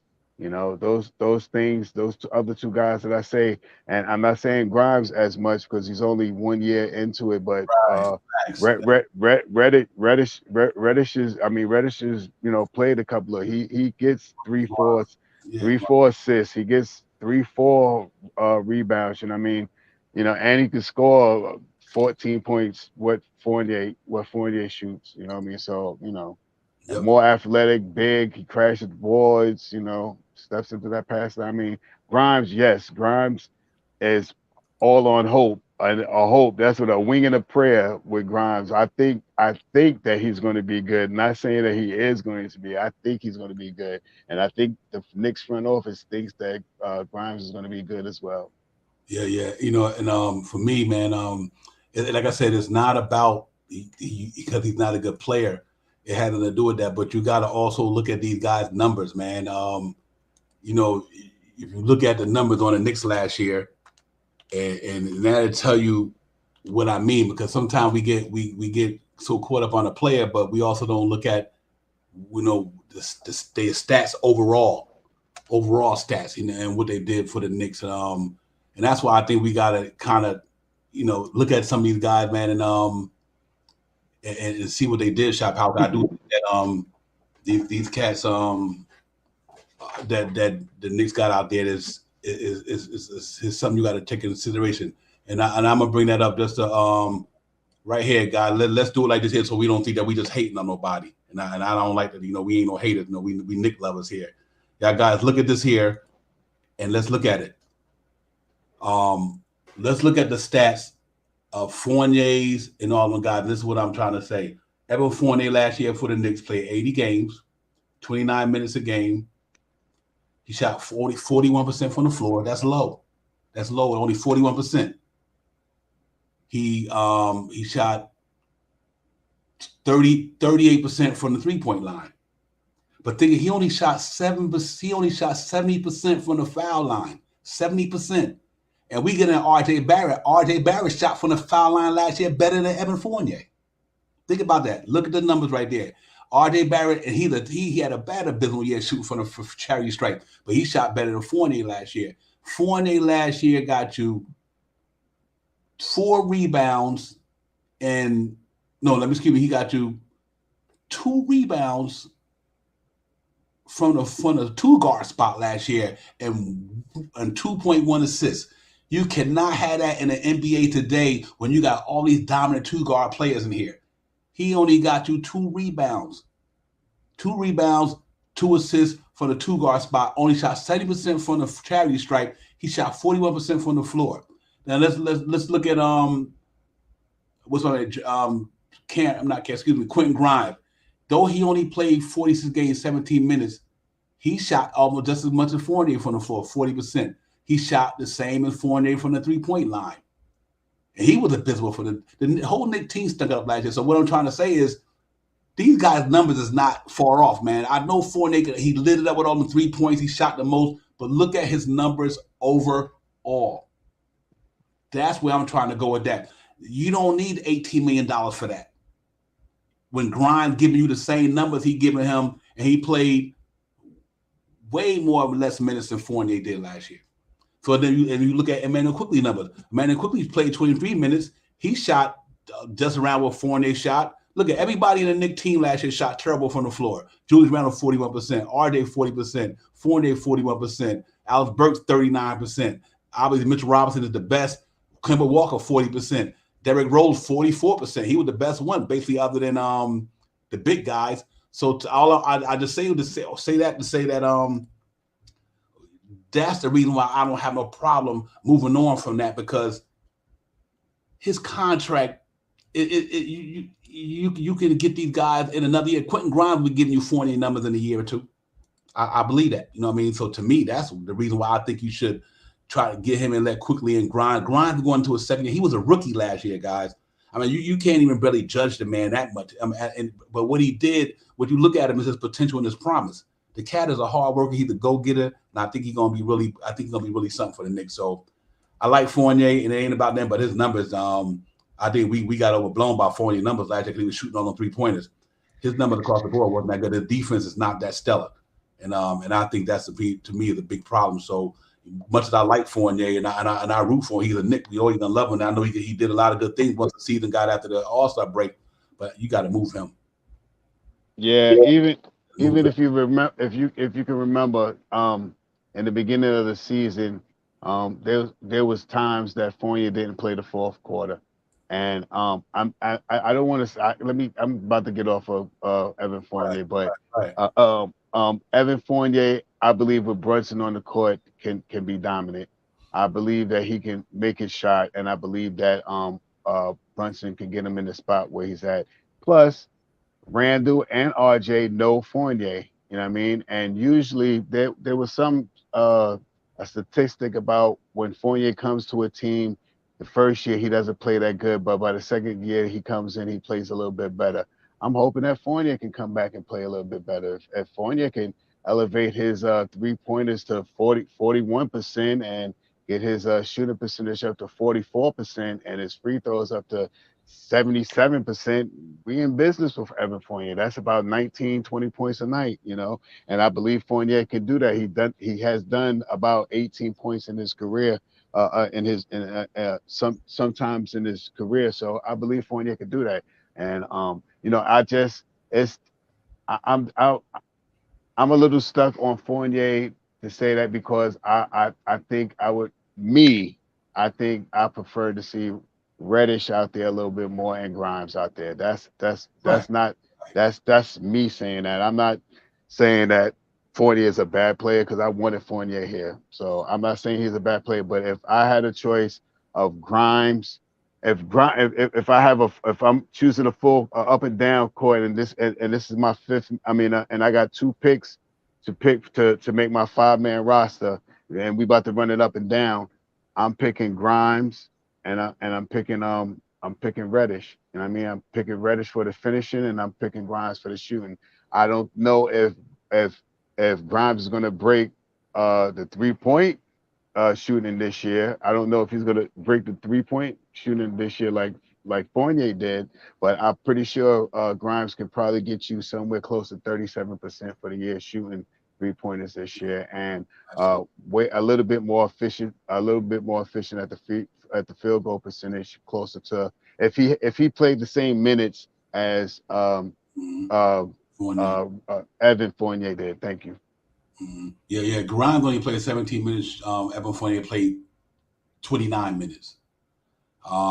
Grimes had 6 points a game, so you double that. Fournier last year averaged 14 a game. 14 a game. So here's what I'm saying. The reason why we're going to get up the Fournier thing. Fournier played in Orlando, Charlotte, Boston, now the Knicks. 4 teams. You know, ain't like he been in one spot. Like they kept him in one. His defense numbers, and I think Johnny Davis could have said it better. He could score a lot, but he's going to give up a lot.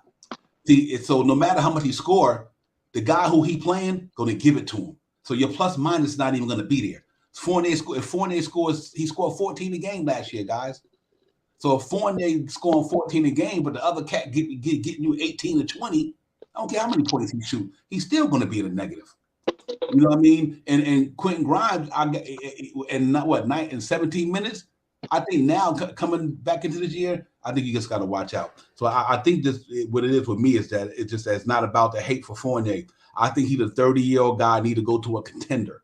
That's all it's about. It ain't about his numbers. I just know that he won't benefit the Knicks the way Quentin Grimes would, because I think Quentin Grimes he got more intangibles. He faster. He run up and down the floor harder. He played defense more. He can get and disagree with Keith on one thing. He's just not only a 3-and-D guy. Go look at some of the games last year and look at what Quentin Grimes could do with a basketball. Yeah, he could drive. Oh, real good. Yeah.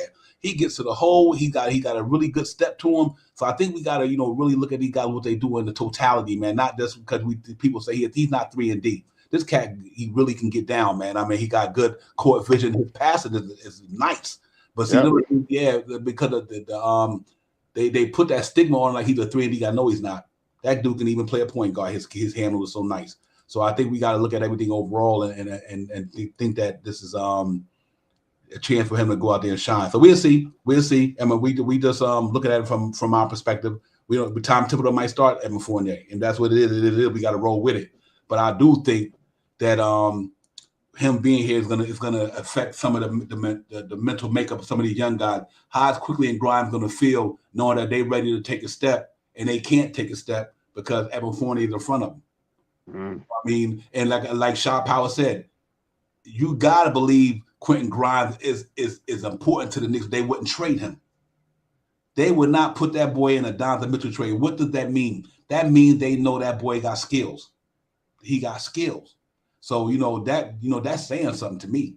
Okay, you wouldn't put him in a trade for Donovan Mitchell. You was willing to give a R.J. Mitchell Robinson an Obi. Ain't no Grimes. But you didn't put Grimes in there. So what that means that they value what he could do with a basketball. And that's the reason why they probably trying to move Fournier and them guys. Because they know Quentin Grimes is on the come up. That's going to be his spot. That 2-guard spot is going to be his. I guarantee they going to training camp. I guarantee you I'll watch you walk out there with that 2-guard spot this year. I'm just hopeful for Grimes. I'm going to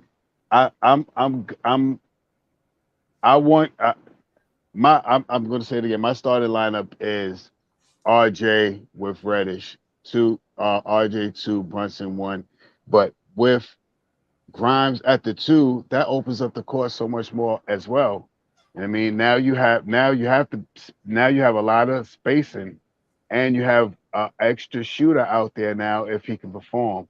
If Grimes could come out there and be 30, 40%, 30-something%, 36, 37% for the 3-point. Now you got a threat at the 3-point. You can't leave him open.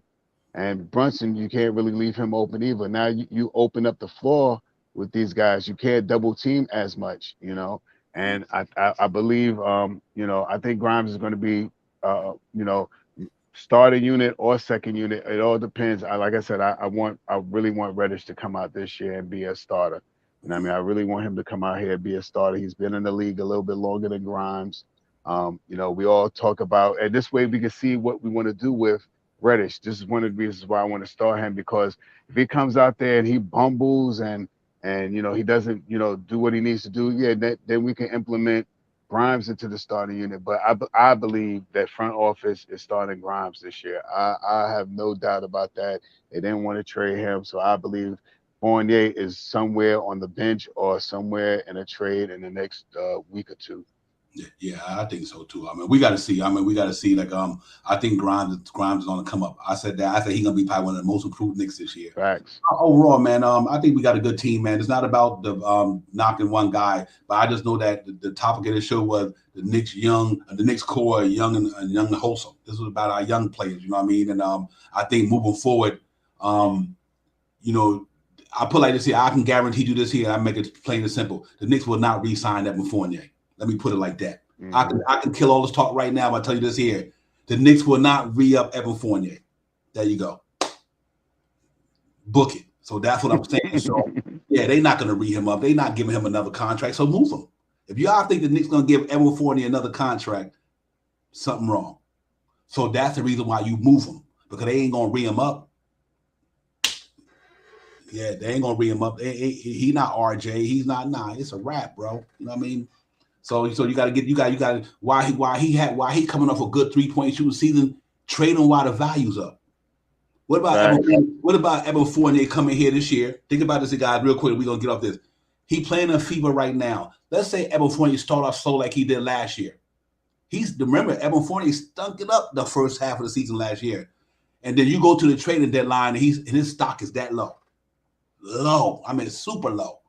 So you got to go and strike while the iron hot. So so you got to move him now. Don't wait till the trade day. I'm going to tell you what's going to happen to Evan Fournier. He playing in FIBA right now. He playing basketball right now. What's going to happen when he go into training camp preseason? He going to be tired. He going to be tired. His shot going to be off like last year. And remember Tibbs was pulling him out of the game last year. And think about this here. How many times last year Tibbs pulled Evan Fournier out the game in the last quarter because he couldn't defend nobody. That's why you move him. You got to strike while the iron's hot. Don't wait till he come into training camp and the season start. He bricking because his legs is hurting because he been playing basketball all summer. Get up out of here. So we'll see, man. Grind shot 38% last year, and I think that's what it is. You know what I mean? Yeah, but you know what? I'm like this here, man. Knicks got a good team. I'm excited about it. The chat, y'all on fire. Francisco, Nick 100, Johnny, Eddie, all you cats, man. Jarvis, salute to you. Appreciate you coming in. Y'all cats got it popping up in there. G-Man, everybody, Eddie, y'all guys is really dropping some jewels up in there, man. So Elton Lee, just stop Nick 100. Yeah, man, y'all dropping some gems. That's a Nick 100.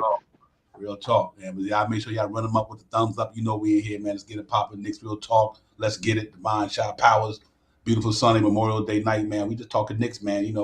Venting and what we say, we venting, but we also trying to figure out what the Knicks gonna do. I think they're gonna be all right though. I think we're gonna be pretty decent, man. So, salute to them, man. Jonathan Mitchell didn't work out for a shot power, but that's all right. We live to fight another day. It's gonna be somebody out there coming, gonna be coming down the pipeline. We're gonna get somebody. We got a good team. We got 22 draft picks. We got all 7 of ours for at least our first with all this next 7 years. We got all our first round picks, and we got other people picks. We got expiring contracts coming up. You know what I mean? We got a lot of stuff popping off in New York, man. My man Ray Analogy, my brother, salute Ray, man. Good to see you, my man. Appreciate you coming in. Long time, long see, but we appreciate you coming in. Real talk. So wise brother right there. He know his thing, man. So y'all, Ray Analogy, you ever see him out there in the verse? Check out the brother content because he real sharp, what he do. But yeah, man, I'm good. I'm optimistic about it. I'm not a pessimistic person anyway, but I do think we got some good stuff popping off in New York. I'm excited about the season. Yeah, we didn't get Jonathan Mitchell, but you know what? It is what it is. We didn't have him, so it ain't like he never put on a Knick uniform, so don't worry about it. You know what I mean? He never put on a Knick uniform, so it ain't no big deal. But I think we got a good team. Tibb got some tools in the shed now. Ain't no excuse for our coach this year, and I'm a big Tibbs guy. But you got to get it popping this year, man, because you got to Francisco. IQ the real deal, man. I think people sleep on IQ. IQ been putting in a lot of work this year. That's the reason why I keep bringing up the 4-8 situation. For him and Grimes could take the 2 spot. That's the reason why you got to move that, for them 2 guys to take the 2 spot. But I'm looking forward to IQ this year. I love that him and that Obi Toppin connection, man. They got it going with that. And I like that connection, man. Them cats, when they play together, you get the easy, fast pace points up and down the floor. Soon as IQ grab a rebound, he know where to go already with the ball. You know what I mean? And the one thing about IQ, if this why I say for Evan Fournier, my bag. Yep. Oh shit. You there? Yeah. Yep. Oh, shit that fell off my goddamn thing. All right, there we go. You hear me, Divine? Yeah, you good, brother. You all good. Right. Yeah, the one thing for me with IQ is last year IQ scored 11 points last year, but his rebounding improved last year. He stunk it up in the beginning of the year. He sure did. He stunk it up a little bit in the beginning of the year because I believe D Rose wasn't there to help him out. But as the year went on, he corrected what he needed to correct. Mm-hmm. He scored about 11 points last year, but he had about 6 rebounds and about 4 assists a night. You know what I mean? That's something that one thing that Evan Fournier didn't do. So that's why I don't believe if he makes it into the second unit, there's no way that he's coming. I don't see a fit for him in the second unit. I don't see a fit for Evan in the second unit. Yeah, he shot. Obviously, IQ good from the charity stripe. He knocks it down at the charity stripe. You know what I mean? I think he, you look at the way he been putting in work in the summertime. He that's what it's all about, man. I know these guys are young, and I know we expect so much of them, but they're young though. You know what I mean? It's like him and Obi been in the league. They ain't even been in the league 3 years yet. You know what I mean? You know what I mean? And that's why I try to be optimistic about it, because even when RJ came in the league, look at where RJ at in the first year to now. 14, 17, 20. Over last year, we probably had more minutes to score more points. So if you get more minutes, you get to produce, because you got to get a rhythm. Basketball is a game of rhythm. So if you ain't got no rhythm, you ain't gonna score like that. But I do think, and these cats got a good team, and I think they're hungry young men. I think they dedicated to their craft. Every Knicks player that you could think about out there working out in the off season, all of them. You know what I mean? They trying to get better. So I expect this team to come in a little bit more better than last year, because they coming in with a fresh start, fresh legs, better point guard, a little bit more hungrier. And a lot of them got a chip on their shoulder, because, a lot of them wasn't draft. They was in trade speculation. You know what I mean? But it's a business, though, and they understand that. One thing I'm not concerned about that, like RJ understands it's a business.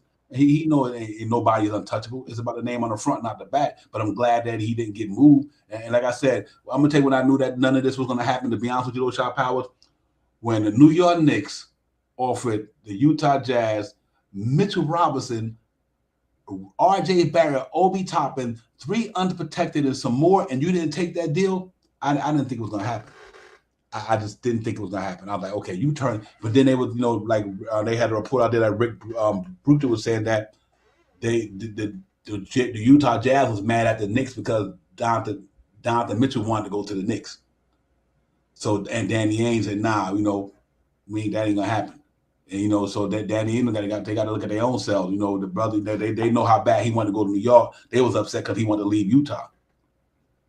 So that's why they sent them over there. You know what I mean? And so it is what it is. You know what I mean? They probably was already mad that we got Brock. Now, what's not Brock Aller? What's the guy that came over from Utah? I forgot his name. With the guard, the coach. Yeah, not Brian. The GM. What is he? Oh, you talking about Walt Perrin? Walt Perrin. They was probably already mad that we took Walt Perrin from him. So. Right. Anybody now, y'all get everybody. They know Utah. They know with Walt Perrin and Johnny Bryant in New York. You knew Donovan Mitchell wanted to go to New York, and Danny Ainge said, "Nah, we ain't even having that." So you're right, friend. He did call his bluff, man. So and I think that's what it was about. It wasn't so much Leon Rose didn't do a good job. They put a package together that anybody would have took. But you know what? Danny Ainge didn't do what they did, because they like, listen, you're gonna leave. We ain't trying to hear that. So, and then I think they played it. That's why they said, Donovan Mitchell wanted to be in New York. Come on. But you know what? It's all good. He ain't here. What we got, we roll with and everything like that. And I think something will happen hopefully the next 3 weeks. I think we will make a move, especially because I just think it's time. Yeah, facts, Eddie. I kind of agree with you on that to a sense, man, because I think, the good thing about the Donovan Mitchell thing, to 3 years from now, he'd be a free agent. Right, maybe 2. Maybe he'd be screaming about he want to buy out. He want to change his team, right. Play over there in Utah. Yeah, you take it from Utah to Cleveland. So but it's going to be fun in New York this year, man. Let's not get it twisted. The Knicks they're going to be right. Like I said, I believe in what we got there, man. I think I look at kids and their development, and I look at people wanting to get better, putting the work at, man. You know what I mean? I just think that we got guys who really about it. I seen Jericho Sims step this year, summer league this year, how he was putting that ball on the floor and he was killing it. I seen they maturation. I seen what I wanted to see from Deuce McBride. I want him to start going down the lane a little more. Seemed like he's been working on that in the off season. And that was his Achilles heel to me, was he wasn't putting that ball creating off the dribble. He had a nice little pull-up game. His defense is nice. But I want to see more from McBride getting downhill. You know what I mean?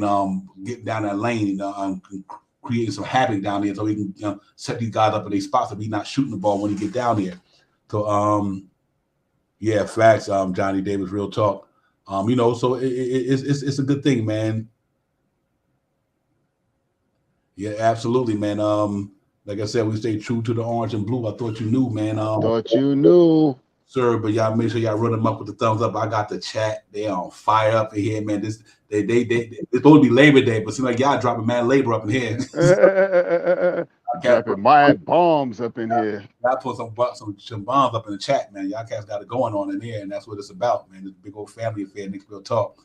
Like I said, the invisible panel. KJ called the third cousins. You know what I mean? Sir. Yeah, man. But it's all good. Salute to KJ out there too. Yeah, salute my guy. You know what I mean? Salute. Yeah, salute. Happy Labor Day and all that good stuff. Yeah, man. But we looking forward. Pretty soon, training camp will be up in here, man. You know what I mean? The season almost here, fellas. The season is almost here, and training camp will be amongst us. I'm with you, Ray. That's what I want. You talking facts right there. That's what I'm talking about. I want Cam to be that. I want Cam and RJ to be out there together, man. I think that combination is big. A big two, a big three. That'll help our defense. That'll help out on switching. That'll help out on everything, man. Mm-hmm. I think Grimes can do the same thing because he's kind of big guy too. He's about 6'5", but I believe in Reddish this year. I believe I'm putting some emphasis on Reddish this year. I want to see what he can do. So this way we know if if we're gonna have him or we're gonna trade him at the deadline. Yes, sir. Yo, Almighty, salute, Almighty Finesse, salute. What's good, man? Real talk. I like Anunoby. I don't have a problem with that neither. I don't. I like Anunoby. Can you imagine they would have sent Evan Fournier for Anunoby and Anunoby played the three? That'll be a big team. Right? I wish we could get him. Yeah, Anunoby fit well. I like the way the Raptors doing it down there. Raptors got that. That's some type of team I think we building right now. With remember we went to that third lineup with RJ, Cam Reddish, Obi, and them. You got that type of lineup that they got out there with Siakam, Anunoby, Van Bleek. And because they got that athletic type of team down there, up there in Toronto. So I went to say, yeah, hey man, let me tell you something. If you could pull that off, Almighty, that'd be nice. That'd be nice. Yeah, I don't think OG going nowhere though. That team over there is kind of stacked. Yeah, I think what it is with that, he's about to be due for a contract extension pretty soon, and I got a feeling, Missouri. I think he looking for one of them, sort of like he did with Kawhi Leonard. You know what I mean? I think he might go that route. I think he might say, okay, you know what? I'm about to bring. Listen, they were about to send Anunoby out in the KD deal. You know what I mean? All that stuff. So it's be interesting to see how it go. It's tough, but he's a baller though. He's a baller. So we'll see how it go, man. It's gonna be interesting up in this joint. We're real interested in the next 3 weeks. OG do want to start, man, because that's what I think was going on out there with Scotty Barnes. You got Siakam, Scotty Barnes there. Oh, Anunoby not getting that. Like he should be one of them 3 or 4. He's not getting that because of Siakam and Scotty Barnes, the emergency Scotty Barnes. That's why I think they might be willing to do that. I mean, just due to the fact he want to start. Good point, Almighty Finesse, and with Siakam there and emergency Scotty Barnes. I just think that they might put him on the block. You know what I'm saying? And if that's the case. Yeah, we don't. We don't. That would have to be like Julius type move. But if you move forward, yeah, it would have to be. But man, that brother's he's 6'9", 6'10". You know what I mean? And he got a little game to him. So I think that'd be interesting if you did move. You did do that. But I don't know, guys. Y'all tell me, do y'all think the Knicks gonna make a move before training camp, or you think we're gonna go in there where we got right now? I hope so.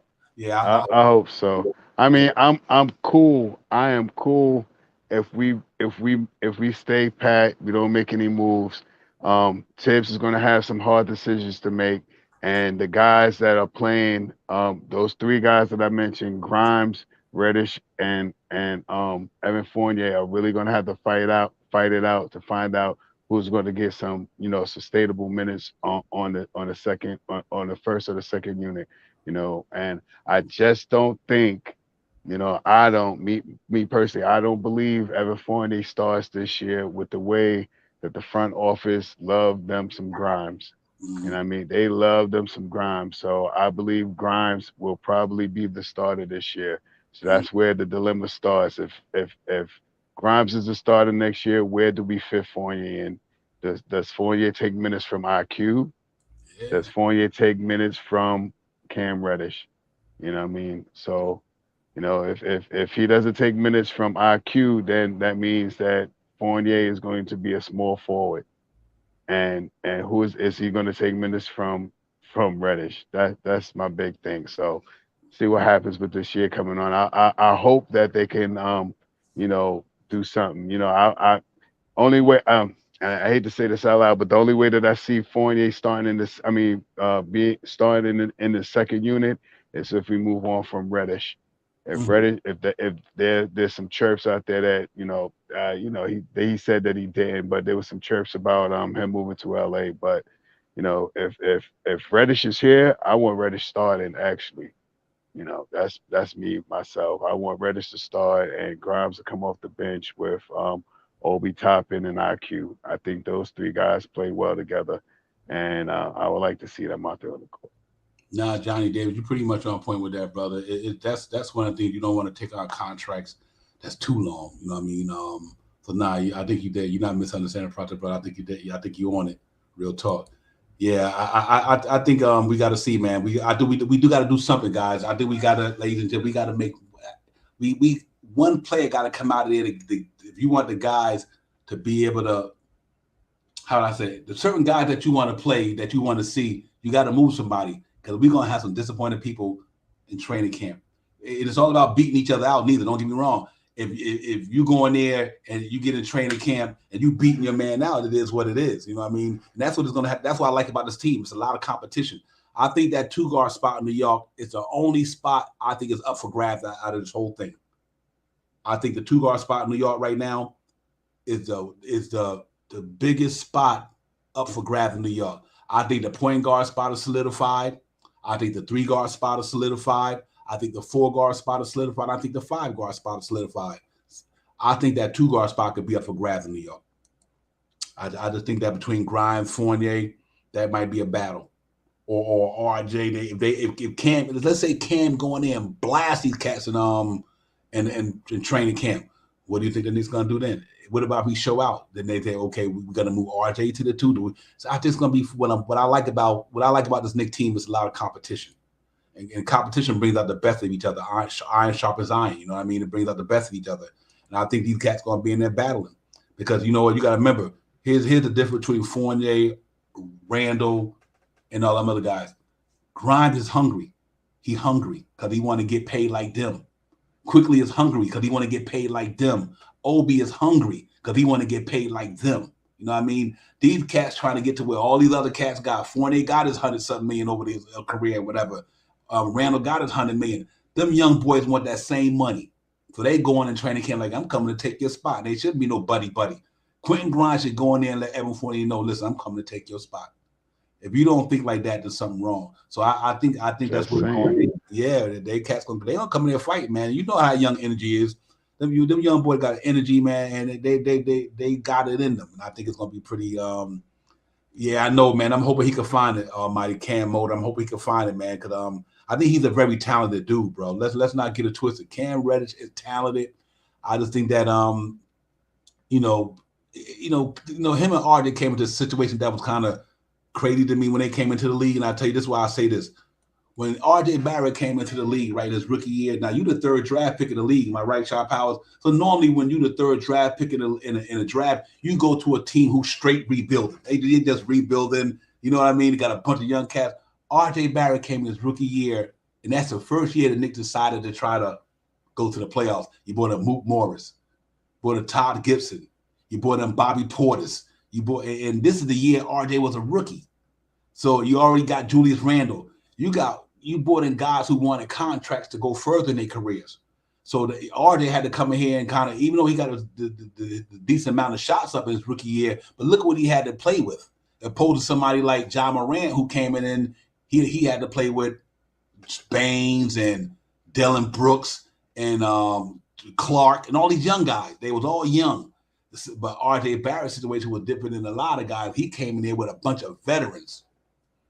He didn't have a chance to make a lot of mistakes in his rookie year because when Steve Mills decided to go bring in all these guys to try to fill out the roster salary-wise, but he also brought in guys like Mook Morris, who was knocking down 19 a game. Julius Randle was knocking down 19 a game. So where did RJ fit in to the fullest?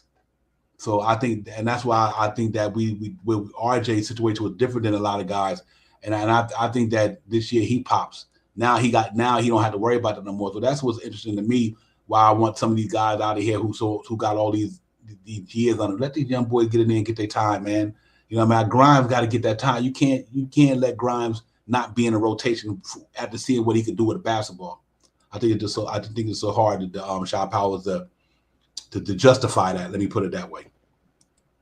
Well, you know, I'm not gonna beat a dead horse, man, and I just hope there's a couple of trades that's coming down the pike. I hope they got something lined up, and because training camp is like 2.5, 3 weeks or something like that. It's coming pretty fast, you know. So they got to move kind of fast, you know, and do something, you know. Like I said, I'm cool if we come into this year and we still have Evan Fournier. The problem really is, you know, who's going to beat out who for what position. I can't see Fournier sitting on the bench, you know what I mean? And I'm already trying to brace myself already this year, seeing Obi playing less than 20 minutes this year, you know what I mean? So I'm already bracing myself because I'm hoping that Obi can get 20 minutes, you know, a game this year. I'm hoping with Obi playing about 20 minutes a game, he scores about 14 to 16 points a night. I mean, so you know, so with at least 20 minutes, you know, so let's see what really happens, man. You know, some things that has to be moved. We still have what we're doing now is we got a team, we got a core now. We got some players that's been here for a couple of years. This is the year to prove it or lose it. Either you prove what your value is, or we're gonna lose you on this roster. You know what I mean? So this is the time that we want to see the Reddishes prosper, the Obi Toppins prosper, the IQs prosper. You know, these are the years that these guys really got to make somewhat a big step forward, a big leap forward. You know what I mean? In order to solidify what they're going to be in the next coming years. You know, because they, like you said, they're all looking for a bag. You know what I mean? They're looking for a bigger bag. I remember one of the shows that Mitchell Robinson used to have on, and it was Mitchell Robinson, IQ, and Obi Toppin. And Mitchell said something to IQ, and IQ looked over at Obi and said, "You make more money than I do." You know what I mean? Something to that effect. He was like, "I'm only making like $2 million. You're making like $5-6 million." And so, you know, to say that in the same token, you know what I mean? These guys want to get that money. You know what I mean? These guys is not just in it for the money. They want to play basketball. So that's a good combination, man. You know, and if you put yourself out there, I mean, if you don't get it here, you'll get it somewhere. But I believe the guys that we have here want to be here. So we got some big things in the near future to come. Let's see I want the team to be good. That's my big focus for this year. I want the team to be good.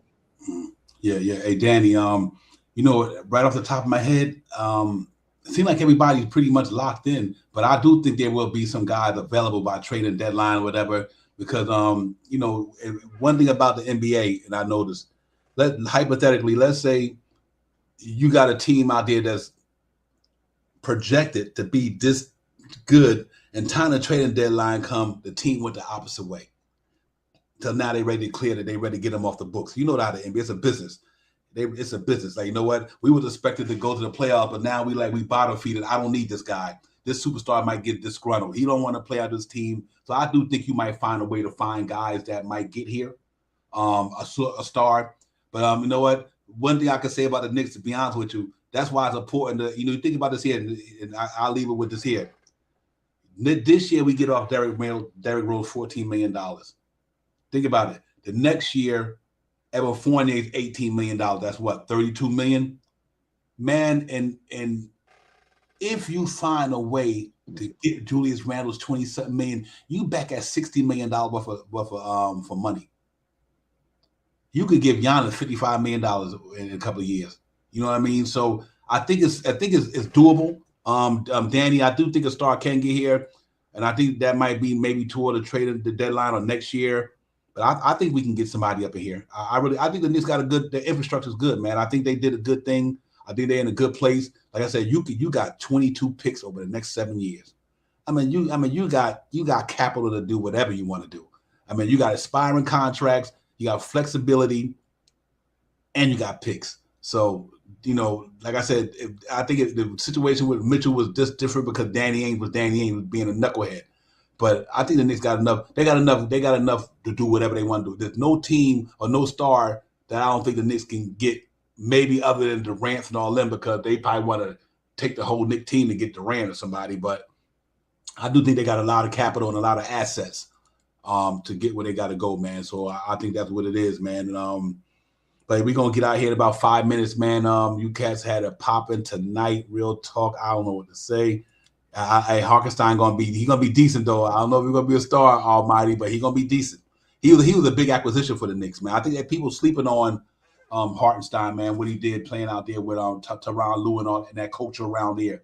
He came from a winning culture, winning basketball. Tyronn Lue, though my man didn't get to play Kawhi Leonard and Paul George most of the season with Reggie Jackson. He came from a good culture, so that's going to benefit him in a long way as well. So yeah, that was a good signing though. Also, I know you're having fun with it, but he's going to play a major part for the Knicks. He's going to give us what Nerlens Noel couldn't give us last year because of injury. One thing I can say about Hartenstein this year, when Noel couldn't give us when he only played 20 games out of 80 something, at least we know we're going to have Hartenstein to give us the minutes, to stretch the floor a little bit, good defense at the rim, and plus he got a good passing game at the top of the key, like I always say. So I think it's gonna be finished. I think it's gonna be popping, man. I don't know how I gotta get this person out of here forever, but I gotta find a way. But listen, man, I think we good to go, man. We're gonna get up out of here, ladies and gentlemen. I wish we could stay in longer and all night. I know we can, but I know everybody gotta, do other things, man. But I appreciate y'all coming in so much. Y'all had it popping up in here, man. And I'm looking forward to the season. I won't be able to make the opening game this year, but I will be there Christmas Day for sure. I won't be up in the Garden when Philly and James Harden come to the Garden. So we're going to get it popping on that, man. But Shop Powell, man, give me some last words, brother, before we get up out of here. I'll have to chat. Excuse me. I just want to say thank you, Divine, for letting me come on and stuff like that and do what we do and stuff like that. To the chat, y'all really got it popping tonight. Y'all got my neck flickering back and forth, trying to read all the chats, make sure I see all these great guys out here, like KJ say, the third cousins and stuff like that. You guys really rocked out tonight, man, and I appreciate all you guys dropping in here and giving you straight knowledge to all of us, so we can elaborate on whatever you guys say. What I say, Philly cheesesteak, what I mean? So that's what it is and stuff like that. So salute to you, Divine. Salute to the chat. Let's get it. Yeah, man. Listen, man, y'all already know what it is. Knicks Real Talk. Let's get it. Divine Shop Powers. And like I said, man, great Memorial Day. Great participation from you, ladies and gentlemen. Y'all came in here and got the show popping like always, man. Y'all continue to hit the like and subscribe buzz, man. Tell a friend. We almost where we want to be, but we're gonna open back up the panel, man, and maybe in a couple of weeks. So before the season starts, ladies and gentlemen, we will open the panel back up. We just try to kind of, steer the ship a different way for a minute, but we will be opening up the panel for you cats can come on and get it popping on the show. Yeah, I know I got in the building with Divine. It's gonna be another show popping on Knicks Real Talk. Y'all look out for that and all that good stuff, man. But I had a great time tonight. You cats had a popping up in there, man. I'm serious. But we really do appreciate y'all coming in, man. D. Ross, my brother, with support from day one, my man. E. Gibson, salute to you, man. Sorry you got in late when we about to get out, but salute to you. Francisco, Almighty Finesse, El Leader, Professor, Johnny D. Davis, always been in the building. Danny Lyons, my man, G-Man, salute to you. Paris Duggar, you already know what it is. Salute to you as well, man. Like Still I said, Knicks fans. Yes, sir, man. Still yes, Ron. Building, Ron. Salute to you guys.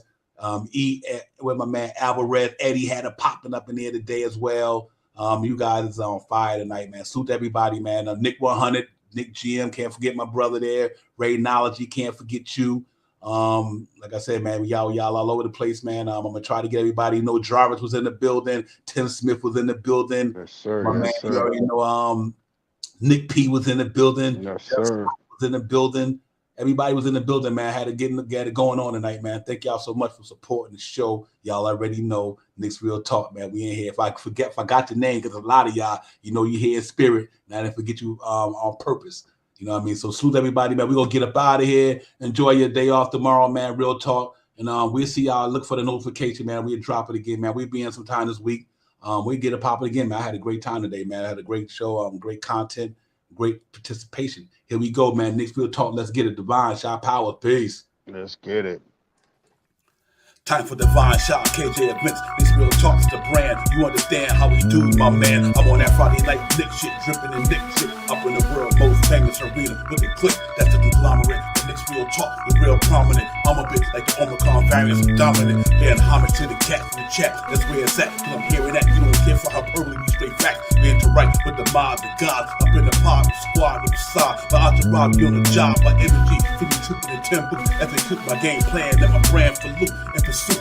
Going hard like the New York City gritty committee. Cause that the Knicks we know is pretty, but we all stay giddy. But we embrace the fan base like the Lakes, Anthony Mace. We drink the logo when there's airspace that appear like square space. Staring down on the Chase Bridge, look at that Knicks City drip. There's 50 dashes on the court, looking pretty legit. I stay true to the orange and blue. I thought you do for him a few bars to shine like Star Divine to Mount Mars. Knicks Real Talk. Here we go, let's go. Knicks Real Talk right here. I'm representing Knicks Real Talk. right here. Let's get it. Here we go, let's go. We here in the building. Knicks Real Talk. Let's get it. Here we go, let's go. Yeah, for real.